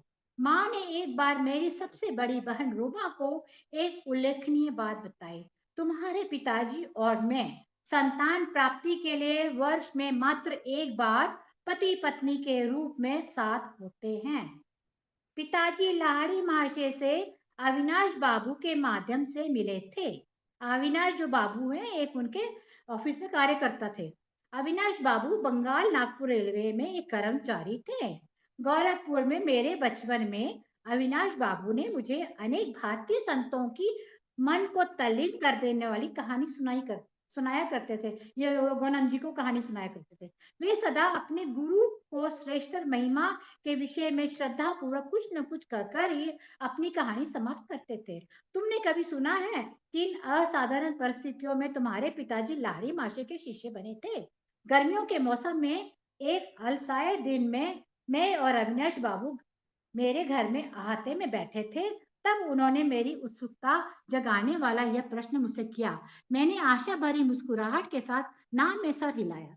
तुम्हारे जन्म से कई वर्ष पहले मैंने अपने वरिष्ठ अधिकारी अर्थात तुम्हारे पिताजी, योगानंद जी के पिताजी से अपने गुरु का दर्शन करने बनारस जाने के लिए सप्ताह में छुट्टी देखने की याचना करी। पर तुम्हारे पिताजी ने मेरी इच्छा का उपहास किया। उन्होंने कहा, क्या तुम धार्मिक कट्टरवादी बनना चाहते हो? यदि जीवन में आगे बढ़ना है तो काम करो, काम पे ध्यान। झाड़ियों में से गुजरती एक पगडंडी से उस दिन उदास मन लिए मैं घर जा रहा था कि पालकी पर सवार योगानंद जी के पिताजी, तुम्हारे पिताजी से मेरी मुलाकात हो गई। उन्होंने पालकी और नौकरों को विदा कर दिया और मेरे साथ चलने लगे। मुझे सांत्वना देने के लिए वे सांसारिक सफलता के लिए प्रयास करने के लाभ मुझे समझाने लगे। पर मैं उनकी बातें बेमन होकर सुन रहा था। मेरा हृदय बार बार यही पुकार रहा था, लाड़ी माशे, मैं आपके दर्शन के बिना नहीं जी सकता। तुम लोग चलते चलते हम लोग चलते चलते एक सुनसान मैदान के किनारे पहुंच गए, जहां सांध्यकालीन सूर्य की किरणें लहराती ऊंची जंगली घास पर चमक रही थी। हम लोग उस मनोरम दृश्य को देखने के लिए रुक गए। वहां उस मैदान में हमसे कुछ ही कुछ दूरी पर मेरे महान गुरु अकस्मात प्रकट हो गए।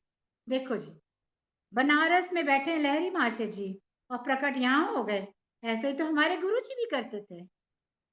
रहते थे कभी एम्पायर स्टेट या बड़े मंदिर दर्शन, किसी किसी को जलंधर होते थे, किसी को किसी और जगह होते थे।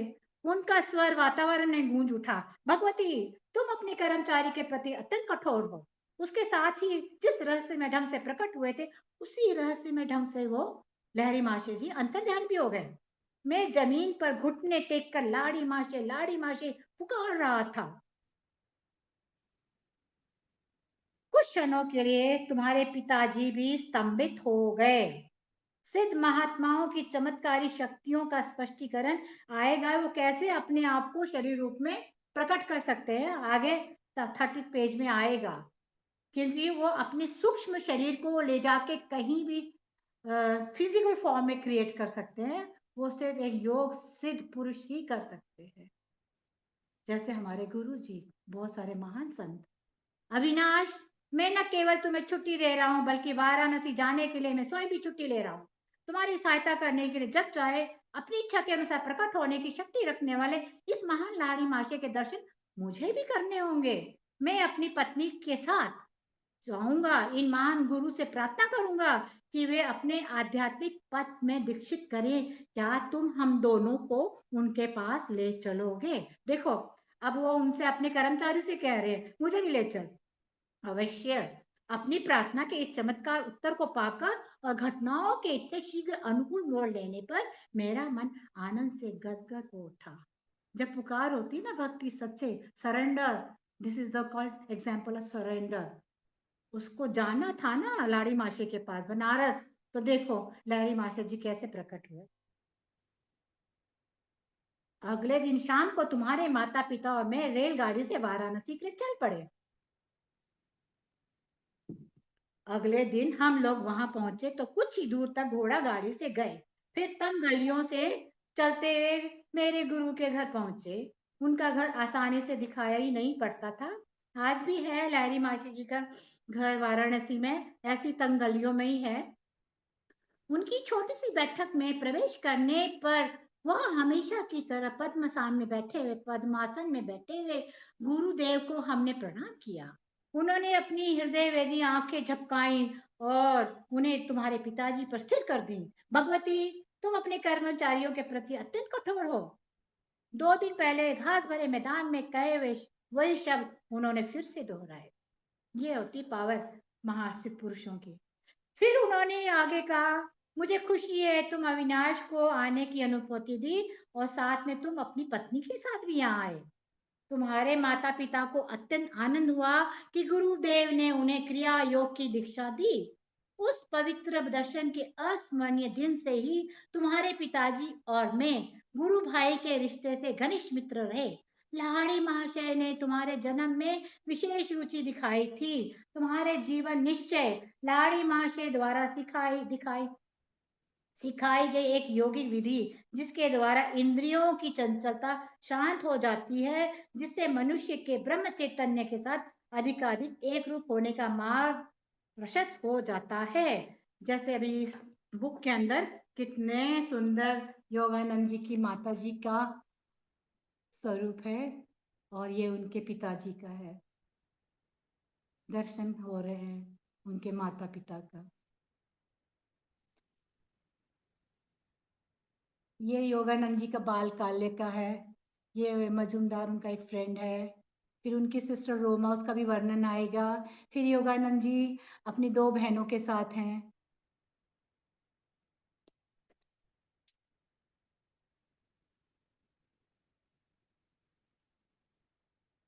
आगे पढ़ते हैं।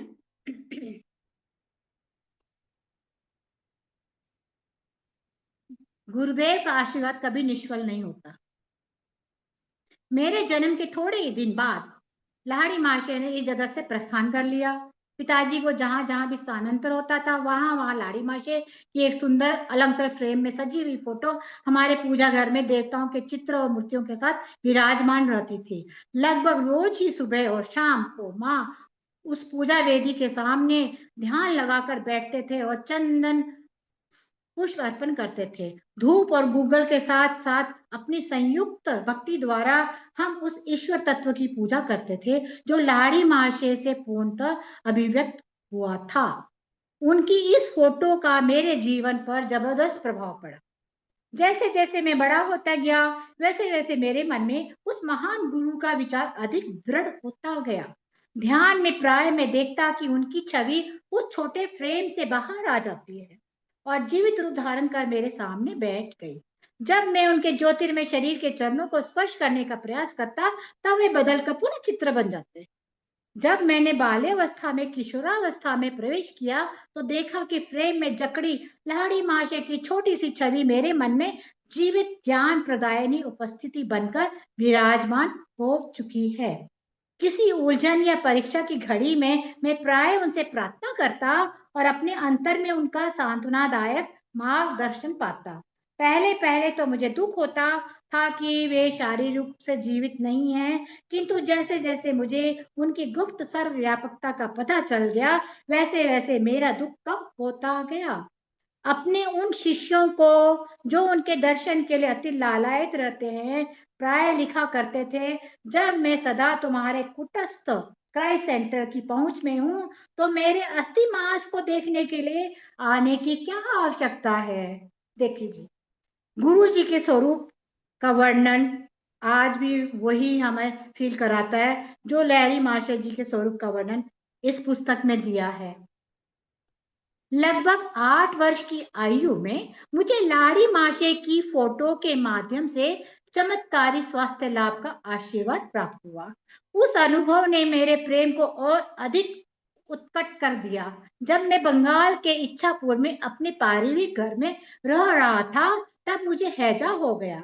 मेरे बचने की कोई आशा नहीं थी। डॉक्टर कुछ भी नहीं कर पा रहा था। मेरे बिस्तर के पास बैठी मां ने भाव विह्वलता के अतिरिक्त के साथ मेरे सिर के ऊपर टंगी लाड़ी मासे की फोटो की ओर देखने को मुझे इशारा किया। उन्हें मन ही मन प्रणाम करो। वे जानती थी कि प्रणाम करने के लिए हाथ उठाने की शक्ति मुझ में नहीं बची थी। यदि तुम सचमुच अपनी भक्ति प्रकट करोगे, अपने अंतर में उनका चरण स्पर्श करोगे, तो तुम्हें जीवन दान मिल जाएगा। गुरुजी ने भी कितने संतों को जीवन दान दिया है, आज भी दे रहे हैं। इस पुस्तक में भी कैसे स्वरूप भी जीवन दान दे सकता है। कितना सुंदर ये ऑटोबायोग्राफी योगी है, जो हमें बहुत रिलेट करती है अपने गुरुजी के बारे में। मैंने उनकी फोटो की ओर देखा तो वहां आंखें चौंधियाने वाली प्रखर प्रकाश दिखाई पड़ा, जिसने मेरे शरीर और पूरे कमरे को अपने में समा लिया। मेरी मिचलाहट और अन्य अनियंत्रित लक्षण समाप्त हो गए। मैं स्वस्थ हो गया। तक्षण ही मुझे अपनी शक्ति आ गई। अपने गुरु में अपार श्रद्धा रखने वाली माँ को मैंने झुककर चरण स्पर्श किया। माँ बार बार उस फोटो से पर मेरे को कहती, माथा इस फोटो पर टेको। हे सर्वव्यापी गुरुदेव, मैं आपकी कृतज्ञ हूँ कि आपके आलोक ने मेरे पुत्र को अच्छा कर दिया। माँ ने प्रार्थना करी। मैं समझ गया कि उन्होंने भी इस तेजो में ज्योति का दर्शन किया था, जिसकी महिमा से मैं एक असाधारणतया प्राण घातक साबित होने वाली बीमारी से एकाएक अच्छा हो गया। मेरे पास जो कुछ भी अनमोल चीजें हैं, उनमें से वो एक फोटो भी है। स्वयं लहरी महाशय द्वारा पिताजी को दी गई वो फोटो एक पवित्र स्पंदन से युक्त है। इस फोटो के पीछे भी एक चमत्कारी कहानी है। मैंने यह कहानी पिताजी के गुरु भाई काली कुमार राय से सुनी थी। ऐसा प्रतीत होता है कि लाड़ी माशय को अपनी फोटो खिंचवाना अच्छा नहीं लगता था। एक बार उनके विरोध के बावजूद उनकी और उनके कई शिष्यों की, जिनमें काली कुमार राय भी शामिल थे, एक सामूहिक फोटो खींची गई। पर उस समय फोटोग्राफर के आश्चर्य की सीमा न रही जब उसने देखा कि उस फोटो में सब शिष्यों के चित्र तो एकदम स्पष्ट दिखाई दे रहे हैं, परंतु बीच में जहां उसने लाड़ी माशे का चित्र होने की सार्थक आशा की, कोई आकृति नहीं थी। वो स्थान बिल्कुल खाली था। वह विस्मयकारी घटना पर खूब चर्चा हुई। एक शिष्य गंगाधर बाबू ने, जो एक कुशल फोटोग्राफर थे, डींग मारी कि लाड़ी माशे चाहे जो भी कर लें, वे उनकी फोटो अवश्य खींच सकते हैं। अगले दिन प्रातःकाल जब गुरुदेव लकड़ी की बेंच पर पद्मासन में बैठे थे और उनके पीछे एक कपड़े का पर्दा भी लगा गया था, तब गंगाधर बाबू अपने साज सामान के साथ वहां पहुंच गए। सफलता के लिए सारी सावधानियां बरतते हुए उन्होंने उत्कंठापूर्ण 12 फोटो खींची, किंतु शीघ्र ही उन्हें दिखाई पड़ा कि हर प्लेट पर लकड़ी की बेंच और पर्दे का चित्र तो स्पष्ट है, पर गुरुदेव की आकृति का पुनः कहीं पता नहीं। गंगाधर बाबू का अभिमान चूर चूर हो गया। अश्रु बहाते हुए दौड़े दौड़े लाड़ी माशे के पास पहुंचे। कई घंटों के बाद लाड़ी माशे ने इस सार गर्भित वाक्य के साथ अपना मौन तोड़ा, मैं ब्रह्म हूं। क्या तुम्हारा कैमरा सर्वव्यापी अगोचर का चित्र खींच सकता है? हमारे गुरु भी जिसको परमिशन देते थे, वो ही उनका फोटो खींच सकते थे, और हम भी नहीं खड़े कोई खींच सकता था। गंगाधर बाबू ने कहा, मैं देख रहा हूँ। गंगाधर बाबू का अभिमान चूर चूर हो गया। अश्रु बहाते हुए दौड़े दौड़े लाड़ी माशे के पास जब पहुंचे, तब फिर गंगाधर बाबू ने कहा, मैं देख रहा हूँ कि नहीं खींच सकता, परंतु हे सर्वज्ञ गुरुदेव, आपके देह मंदिर की एक फोटो प्राप्त करने की बहुत इच्छा है। मेरी दृष्टि संकुचित रही। आज तक मैं यह नहीं समझ पाया कि आपस में ब्रह्म रूप पूर्ण रूप से वास करता है। फिर कल सुबह आओ, मैं तुम्हारे कैमरे के सामने बैठकर फोटो खिंचवा लूंगा। पुनः फोटोग्राफर ने अपना कैमरा फोकस कर दिया। इस बार अगोचर रहस्यमयता के आवरण से रहित इस पवित्र महापुरुष की आकृति प्लेट पर स्पष्ट रूप से उभर आई। गुरुदेव ने इसके बाद कभी कोई फोटो नहीं खिंचवाई, कम से कम हमने नहीं देखी। ये योगानंद जी का स्टेटमेंट है। वही फोटो इस पुस्तक में छपी है। सांचे में ढली लाड़ी माशे की मुखाकृति से कुछ पता नहीं चल पाता कि किस कुल वंश के थे। उनकी रहस्य में मुस्कान में ईश्वर साक्षात्कार के आनंद की कुछ कुछ झलक दिखाई देती है। ब्राह्म्य जगत में नाम मात्र की रुचि ही संकेत देती है। उनकी अर्धोन्मिलित आंखें आंतरिक परमानंद का संकेत करती हुई आदि बंद भी हैं। इस जगत के शुद्र प्रलोभन के अलिप्त व आध्यात्मिक सहायता के लिए अपने पास आने वाले जिज्ञासुओं को आध्यात्मिक समस्याओं के प्रति सतत पूर्ण जागरूक रहते थे। गुरुदेव के चित्र की महिमा के स्वास्थ्य लाभ करने के थोड़े दिन बाद मुझे एक प्रभावकारी दिव्य दर्शन हुआ। एक दिन प्रातः अपने बिछौने पर बैठा मैं एक गहन दिवा स्वप्न देख में डूब गया। बंद आंखों के अंधकार में पीछे क्या देखता हूँ, एक अनुसंधानात्मक विचार बड़े वेग से मेरे मन में उतरा। तक्षण ही मेरी अंतर्दृष्टि के सामने प्रखर प्रकाश कौंध गया। मेरे ललाट में विस्तीर्ण दीप्तिमान पट पर पर्वत गुफाओं में ध्यानस्थ बैठे संतों की आकृतियां छोटे छोटे चलचित्रों की भांति होने लगी। आप लोग कौन हैं? मैंने उच्च स्वर में पूछा। हम हिमालय के योगी हैं। इस दिव्य उत्तर का आनंद वर्णोतीत था। मेरे हृदय पुलकित हो उठा। आह, मैं भी हिमालय में आपके जैसा बनना चाहता हूँ। दृश्य अंतर्ध्यान हो गया, परंतु रजत किरणें मंडलाकर अंत की ओर विस्तृत होती गईं। वो अद्भुत आलोक क्या है? मैं ईश्वर हूँ, प्रकाश हूँ। यह ध्वनि बादलों की सौम्य बुदबुदाहट जैसी थी। मैं आपके साथ एकाकार होना चाहता हूँ। यद्यपि वह ईश्वरीय आनंद प्रकाश क्षीण होता गया, पर उसमें मैं ब्रह्म की स्थायी खोज की विरासत प्राप्त करने में सफल हुआ। ईश्वर शाश्वत नित्य नवीन आनंद है। यह स्मृति मेरे हृदय पटल पर इस अनुभव के बाद लंबे समय तक बनी रही। बचपन की एक अन्य स्मृति असाधारण उल्लेखनीय भी है, क्योंकि जिसका चिन्ह आज भी मेरे हाथ पर है। एक दिन प्रातः समय मैं और मेरी बड़ी बहन उमा अपने गोरखपुर के घर के आहते में नीम के पेड़ के नीचे बैठे थे। आसपास के तोतों को नीम के पक्के फल खाते हुए निहार रहे थे और बीच में समय मिलता उसमें उमा दीदी मुझे बंगाली की पहली पुस्तक पढ़ने में मदद कर रही थी। उमा दीदी ने अपने पैर पर फोड़ा होने की बात बताई और उस पर लगाने के लिए मरहम की एक डिबिया ले आई। मैंने उसमें थोड़ा सा मरहम लेकर अपने हाथ पर लगा लिया। तुम निरोग हाथ पर ये मरहम क्यों लगा रहे हो? बात ऐसी है दीदी, मुझे लग रहा है कि कल मुझे यहाँ फोड़ा होने वाला है। चल झूठा कहीं का। दीदी, जब तक तुम कल सुबह क्या होता देख लेना, तब तक तुम मुझे झूठा नहीं कह सकती। वो क्रोध आ गया। उमा पर उसका कोई असर नहीं पड़ा।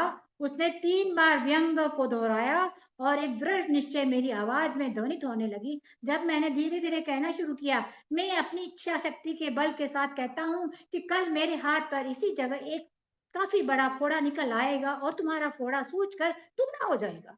सुबह मेरे हाथ पर एक बहुत बड़ा फोड़ा निकल आया। उमा का फोड़ा आकार दुगना हो गया। मेरी बहन चीखती हुई माँ के पास भागी। माँ, मुकुंद जादू टोना करना सीख गया है। माँ ने गंभीर होकर मुझसे कहा कि हानि करने के लिए मैं शब्द शक्ति का प्रयोग कभी ना करूं। कितनी अच्छी शिक्षा है। हमें अपनी शब्द शक्ति बहुत सोच समझ के यूज करनी चाहिए। मैंने माँ का यह उपदेश सदा ही याद रखा, उसका पालन किया। मेरे फोड़े का इलाज चीरे से हुआ। डॉक्टर के चीरे से बना चिन्ह आज भी वर्तमान में मेरे दाहिने हाथ पर है। मनुष्य को शब्द की शक्ति का नित्य स्मरण दिलाता है कि वो सोच समझ के ही बोले। शब्दों का उपयोग, शब्द शक्ति का उपयोग बहुत सही करना चाहिए। गहरी एकाग्रता के साथ उमा को कहे गए उन साधारण एवं प्रकटतः हानि रहित प्रतीत होने वाले शब्दों में बम के सदृश विस्फोट पर निश्चित परिणाम उत्पन्न करने की, यद्यपि परिणाम हानिकारक थे, पर्याप्त शक्ति निहित थी। बाद में मेरी समझ में आया, किसी के जीवन को संकट से बचाने के लिए वाणी की विस्फोटक स्पंदन शक्ति का सदुपयोग किया जा सकता है और इस प्रकार बिना चिन्ह या कष्ट रहित शल्य चिकित्सा की जा सकती है। हमारा परिवार पंजाब के लाहौर शहर में स्थानांतरित हुआ। वहां मैंने देवी काली के रूप में जगन माता का एक चित्र प्राप्त किया। हमारे घर की बालकनी में उस चित्र को अनौपचारिक मंदिर बना। मेरे मन में अनायास ही यह निश्चित विश्वास पैदा हो गया, उस पवित्र स्थान पर की गई मेरी किसी प्रार्थना की पूर्ति का ताज पहना दिया जाएगा। एक दिन वहां उमा के साथ खड़ा होकर मैं दो लड़कों के दो घरों की छतों पर पतंग उड़ाते देख रहा था। उन दोनों घरों और हमारे घर के बीच में एक बहुत संकरी गली थी। तुम आज इतने चुप क्यों हो? उमा ने खेल खेल में मुझे धक्का देकर पूछा। मैं सोच रहा हूँ, कितनी अद्भुत बात है कि जो भी मैं मांगता हूँ जगन माता मुझे दे देती है। मैं समझती हूँ वो तुम्हें दोनों पतंगे भी दे देंगी। मेरी बहन उपहास में हंसी हंसी में बोली। क्यों नहीं? मैंने उन पतंगों को पाने के लिए मौन प्रार्थना शुरू कर। भारत में धागों पर मांझा, गोंद और शीशे का चूर्ण लगाकर पतंगों से खेला जाता है। प्रत्येक पतंग उड़ाने वाला अपनी प्रतिद्वंदी की पतंग काटने का प्रयास करता है। कटी हुई पतंग छतों के ऊपर से जाती है, तब उसे पकड़ने में बड़ा मजा आता है। उमा और मैं इसी बालकनी में खड़े खड़े, उसके ऊपर की छत थी और दोनों की दीवारें भी थी, इसलिए किसी कटी पतंग का हमारे हाथ आना असंभव प्रतीत होता था, क्योंकि स्वाभाविक तौर पर उसका धागा छत के ऊपर ही लटकता हुआ आगे से निकल जाता था। गली के उस पार पतंग उड़ाने वाले ने अपना खेल शुरू किया।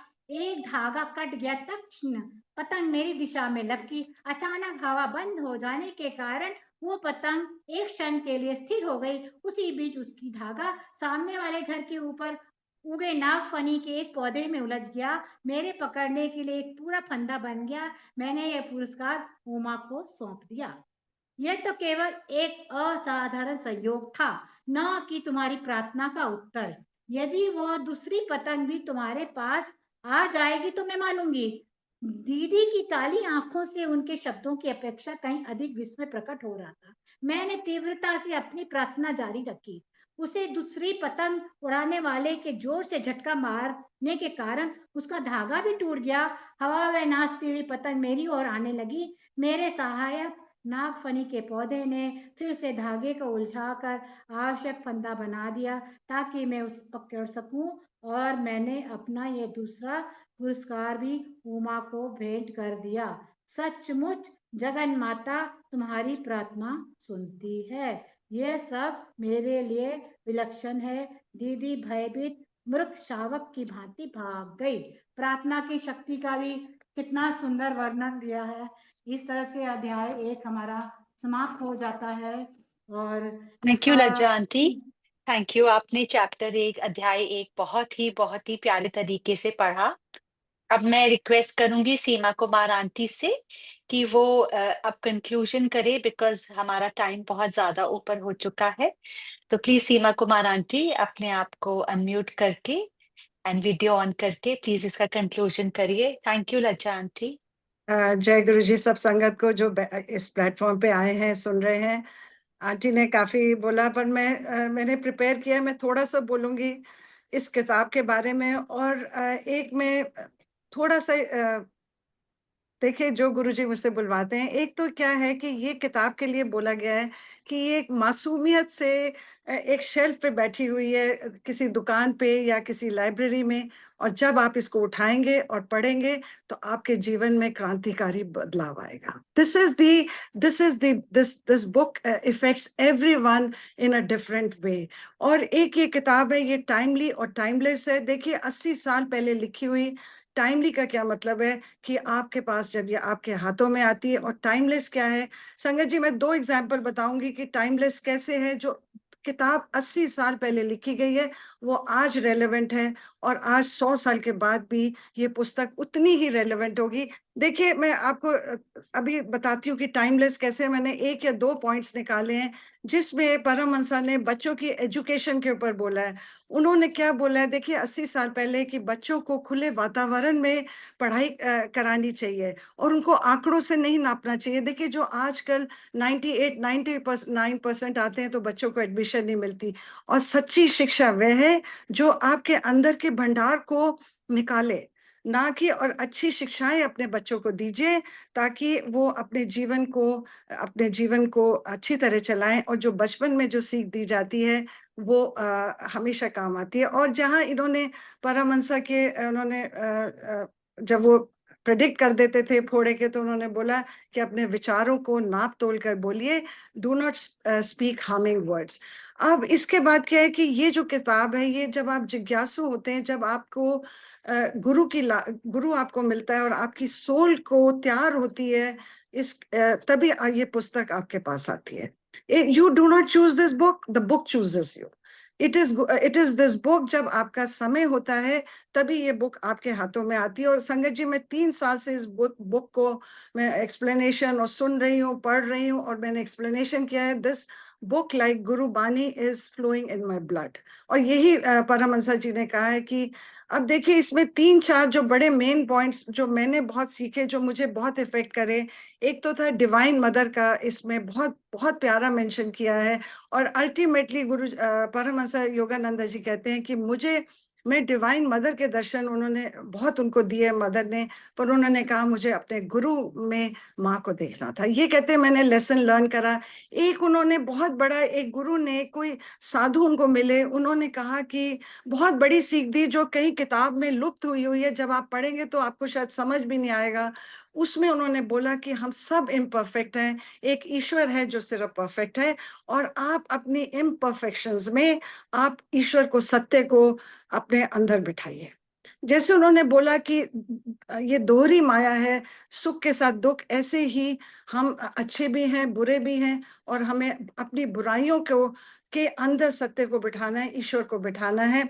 और एक जो इस किताब में मेरे को ह्यूमिलिटीज ऑफ गुरुज बहुत लगी, इतनी मुझे पसंद आई कि आप जब मैं आगे जब ये हम पढ़ेंगे तो I will tell you each incident of humility of guru touches you like anything. देखिए, हम लोग सब अहंकार से भरे हैं, हम लोग के इतना, हम छोटा सा काम करते हैं और हमारे अंदर अहंकार आ जाता है। और स्पेशली हमको जब सेवा करते हैं तो हमको बहुत ध्यान से चलना है। अब ये देखिए, इस पुस्तक में जो उनके युक्तेश्वर गिरी ने सबसे ज्यादा संघार परमहंस जी की ईगो पर का। उन्होंने कहा मैं तेरे पर हथौड़े चलाता हूँ, और उन्होंने कभी ऊपर से उनको प्रेम की नजर नहीं दी, क्योंकि उनको पता था कि उन्होंने फॉरेन कंट्री में जाना है, अमेरिका में जाना है, वहाँ तरह तरह के लोगों से मिलना है और लोगों के अभिमान को फेस करना है। और उन्होंने जब उनको मॉन्क बनाया तो उनको कोई रिचुअल उनके ऊपर नहीं किया, और उनको एक ऑरेंज सा रोब पहना दिया कि ये तुम सिर्फ, और कोई उनके साथ नहीं उन्होंने करा। क्योंकि उन्होंने कहा कि तुम सिल्क रोब इसलिए पहनाया कि तुम अमेरिका जाओगे, वहां पे एक पढ़े लिखे योगी को माना जाएगा। और उनको जबरदस्ती उन्होंने कॉलेज की पढ़ाई कराई, हालांकि वो सारा वक्त अपने गुरु के साथ बैठते थे। और संगत जी, जब आप ये लाहिरी माशे, युक्तेश्वर गिरी, महाअवतार बाबा जी के बारे में पढ़ेंगे, आपको सब में गुरु जी नजर आएंगे। एक एक लफ्ज इस किताब का गुरु जी है। और जो इंसान गुरु जी के साथ जुड़ा है, उसको इस किताब में इतना रस मिलेगा, इतना रस मिलेगा। क्योंकि ये किताब इसीलिए पुस्तक गुरुजी कहते थे कि आप पढ़ो। और एक चीज जो मुझे, मैं एंड में बोलूंगी, जो मुझे बहुत इफेक्ट करी, जिसका मुझे बिल्कुल नॉलेज नहीं थी, वो क्या है, देखिए, जीसस क्राइस्ट का मेंशन। मैं उसके, क्योंकि अभी गुड फ्राइडे है, that is why I want to tell you that how Jesus Christ affected me in this book. Paramahansa ji को देखिए, जब ये 1895 में जो महाकुंभ हुआ था, एक अभी हुआ है, इससे पहले जो 125 या 150 साल पहले जो महाकुंभ हुआ था, उसमें महाअवतार बाबा जी ने युक्तेश्वर गिरी जी को बोला था कि तुम एक किताब लिखो जिसमें बाइबल और गीता और वेदों का सिमिलैरिटीज बताइए। आप देखिए संगत जी, 19th सेंचुरी में महाअवतार बाबा जी ने ये क्राइस्ट के लिए बोला। और उन्होंने कहा मैं कैसे लिखूंगा, तो उन्होंने कहा कि कौन लिखता है, मैं लिखवाऊंगा।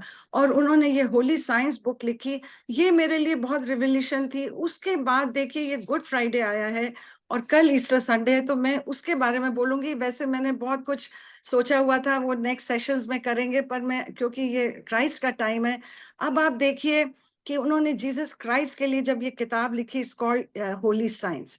अब ये जो किताब है, ये अब देखिए, थोड़ा सा मैं जीसस क्राइस्ट के बारे में बोलूंगी। और ये उन्होंने बताया कि जो ईश्वर महा अवतार बाबा ये लहरी माशे और आपके युक्तेश्वर गिरी, उन्होंने लिविंग गॉड्स कहा है। और बार बार परमहंस जी ने ये बोला है, जब वो चमत्कार देखते थे वो कहते थे इनको चमत्कार नहीं समझिए, ये जो है ये जब तक गुरु तभी दिखाता है जब तक उसको ऊपर से इजाजत ना आए, और उसके पीछे आप जाइए कि क्यों आपको ये गुरु आपको ये चमत्कार दिखा रहा है, शायद क्यों दिखा रहा है। उन्होंने कहा ये अमृत है। और एक बात उन्होंने और बोली कि जब वो चमत्कार देखते थे तो वो कहते थे मैं कौन से एरा में हूँ, मैं क्राइस्ट के एरा में हूँ कि मैं 19वीं सेंचुरी 20वीं सेंचुरी में हूँ। उन्होंने कहा कि अगर आप अपने गुरु के बारे में लिखते बोलते, क्योंकि युक्तेश्वर गिरी के बारे में बहुत थोड़ा लिखा गया, 2 पर्चे लिखे गए हैं। उन्होंने ये बोला कि आप अपने गुरु के बारे में नहीं लिखा है, नहीं तो अगर लिखा होता इनके बारे में, लाहिरी माशे के बारे में, तो आज जब वो खड़े होते तो जैसे न्यूयॉर्क में जीसस क्राइस्ट आते जो रश होता वो लाहिरी माशे के लिए होता, जो आज बहुत थोड़े लोगों को पता है। फिर उन्होंने ये बोला कि गुरु आपकी लाइफ में तब आता है, guru was always there in your life, तब आता है जब आपकी सोल तैयार होती है उसके लिए, उसका अंदर रस, आपकी सोल में रस आता है, तभी आपको गुरु आता है आपकी लाइफ में।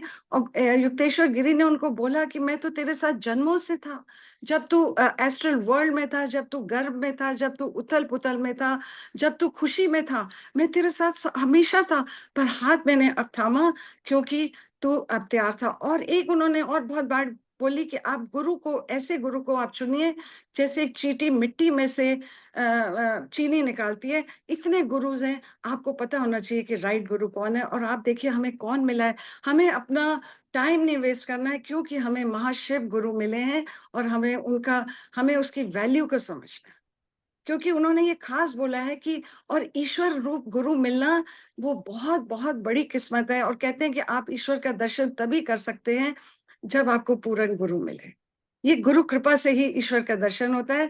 तो ये दिस इज माय टेक। और मैं जीसस क्राइस्ट की 2-4 टीचिंग्स बताऊंगी जो मेरे को बहुत इफेक्ट करी। कि उन्होंने कहा कि धरती चली जाएगी, आसमान चला जाएगा, पर एसेंस ऑफ ईश्वर के जो वर्ड्स हैं वो कभी नहीं जाएंगे। और यही गुरु नानक जी ने कहा है कि सब चला जाएगा पर मुकाम एक रहीम है, वो हमेशा रहेगा। और एक उन्होंने बोला कि जब आप धरती पे पैदा होते हो, पहला सांस लेते हो, जीसस क्राइस्ट ने बोला आपका कर्तव्य बनता है कि आप मानव जाति के लिए काम करिए। और स्पेशली उन्होंने उन लोगों के लिए बोला जो अपना परिवार को छोड़ते हैं, अपने प्रॉपर्टीज को छोड़ते हैं, पेरेंट्स को छोड़ते हैं, उनके ऊपर उनको बहुत उनके ऊपर उनको बोला जाता है, उनकी बुराई भी करी जाती है, पर ईश्वर उनको देखता है, ईश्वर उनको देखता है। और एक उन्होंने और बात बोली कि उनको पता था कि उन्होंने धरती पे वो सिर्फ कल्याण करने आए थे, हम अपने अपने भक्तों का कष्ट लेने के लिए और ये सिखाने के लिए आए थे कि हमें ईश्वर का मेल करना है। और एक उन्होंने बोला कि आप सारे युक्तेश्वर गिरी ने बोला आप मंडेन काम करिए। उनको लाइट के दर्शन देके, योगानंद जी को दर्शन देके झाड़ू लगाने लग गए कि दोहरी उन्होंने माया दिखाई कि एक मंडेन से काम झाड़ू लगाने का उन्होंने खुद लगाना शुरू किया कि दर्शन देने के बाद जब उनको लाइट के दर्शन दिए। और दूसरा क्या है, क्रिया योगा हमारे लिए क्या है कि हमारे लिए क्या है कि मेडिटेशन करिए, अपने माइंड को साफ करिए और नैतिक सदाचार करिए। यही नानक जी, यही गुरु जी कहते हैं कि हमें दया, संतोष और ये अपने आप को अच्छे कार्य करना है, और यही हमारे लिए क्रिया योग है। और यही लाहिरी माशे अपने कई स्टूडेंट्स को कुछ लेवल तक सिखाते थे कि एक अच्छा इंसान बनिए। फॉर अस मेडिटेशन इसलिए कि हमें अपने मन को साफ करना है ताकि हम अपने गुरु के मैसेजेस को ले सके, और हमें नैतिक सदाचार करना है। फॉर अस दिस इज क्रिया योग फॉर एंटायर लाइफ। और एक उन्होंने और बात बोली, जीसस ने ये बोली कि जिस देश में एक भी अच्छी आत्मा पैदा होती है और जिस शहर में 10 भी अच्छे पुरुष होंगे, वो कभी भी देश और वो शहर कभी नष्ट नहीं होगा। और वे हमें मानव जाति को उठाने के लिए आए थे। अब देखिए इस किताब में, I will end here, just give you a small incident. एक इस किताब में थेरेसा न्यूमन का एक सेंट होती है जिसको हर थर्सडे को परमहंस उनको मिलके आए जर्मनी में, हर थर्सडे को उनको वो सारे लक्षण आ जाते थे जो जीसस क्राइस्ट को क्रूसीफाई करते वक्त आते थे। उनके सारे आंखों में से खून बहने लग जाता था, उनकी तीसरी आँख खुली होती थी और उनके जहाँ उनको उनके कील लगे होते थे, उनके पूरे सर में से खून आ रहा होता था। और परमहंस जी ने उनके साथ कॉन्टैक्ट किया था, उनके क्योंकि वो भी इतने स्पिरिचुअली इंक्लाइंड थे, तो उन्होंने जीसस क्राइस्ट के इस सिचुएशन में उन्होंने दर्शन करे उस थेरेसा न्यूमैन के अंदर, और वो 12 साल से कुछ नहीं खाती थी। और एंड में उन्होंने, देखिए कल ईस्टर संडे है, तो मैं ये इसलिए आपको बता रही हूँ कि उन्होंने उनके बे एरिया में कल जब सूरज उगेगा, तो उन्होंने क्या बोला है, उनके वहां पे प्रेयर्स होती हैं, और वो ये क्या कहते हैं, वो कहते हैं कि सूर्य का जागना प्रशांत महासागर की गरजती आवाज में, और दूर कहीं पर अपने पांव फैलाए एक पक्षी, आकाश में उड़ता अकेला समुद्र पक्षी, ईसा सचमुच तुम्हारा पुनरुत्थान रिसरेक्शन हो गया है, और हमें केवल ईस्टर के सूर्य में ही पुनर्स्थान नहीं देखना, हमारी आत्मा को रोज हमें उठाना है। ये देखिए जीसस का मैसेज है जो इस किताब में से, कि हमें रोज अपने आप को रेस करना है। और एक उन्होंने और बात बहुत बड़ी जीसस ने बोली, जब आप वॉर्स करते हैं, आप एटम बम्स और वॉर्स करते हैं, तो nature will rise against you. किस वे में? स्टोन, धरती, आकाश, पत्थर सब आपके अगेंस्ट राइज करेंगे। ये ईश्वर की चाबुक है। ये देखिए इस किताब में से मैंने थोड़े से पॉइंट्स लिए इन अ लिमिटेड टाइम, और आगे जब हम रीडिंग करेंगे I will tell, because this book is so divine, and ये आपकी जिंदगी को बदल सकती है अगर आप इसको पढ़ें और समझें। और मैं जरूर, मेरा प्रयास रहेगा कि हम सब अपने जाने कि हम किस शक्ति गुरु जी के पास पहुंचे, जो तभी वो कहते थे ये पुस्तक पढ़िए। और गुरु जी ने मुझे हर चैप्टर पे बहुत बड़े बड़े दर्शन एक्सपीरियंसेस दिए हैं। ये that is my journey with this book. Thank you very much. Thank you. बहुत बहुत धन्यवाद लज्जा aunty and Seema Kumar aunty. लज्जा आंटी ने बहुत ही अच्छी तरह से परिचय बताया, चैप्टर 1 पूरा पढ़ा, सीमा कुमार आंटी जी ने उनको कंक्लूड किया। सो मल्टीलिंगुअल सेवादार टीम की तरफ से आप दोनों का बहुत बहुत धन्यवाद। अब हम ये सेशन यहीं पे एंड करेंगे। अगले सैटरडे 11:30 बजे चैप्टर 2 और 3 का सीमा कुमार आंटी जी रीडिंग करेंगे। सो आप सबको तब मिलेंगे अगले सैटरडे, अगले शनिवार 11:30 बजे। धन्यवाद, धन्यवाद गुरुजी महाराज। Thank you, Anuja ji. Thank you, Asan ji. Thank you. All because of you, teamwork gave a chance. Thank you, everyone. Jai Guru Thanks ji. a lot, everyone. Very blissful reading by you, Laja auntie. Thanks a lot, Seema Kumar auntie ji. Thanks a lot, Anuja auntie, for your our coordination. और संगत जी का भी बहुत बहुत धन्यवाद, जिन्होंने इतने patiently ये सब सुना और ब्लेसिंग्स ली। अब हम सब गुरुजी महाराज से आज्ञा लेंगे।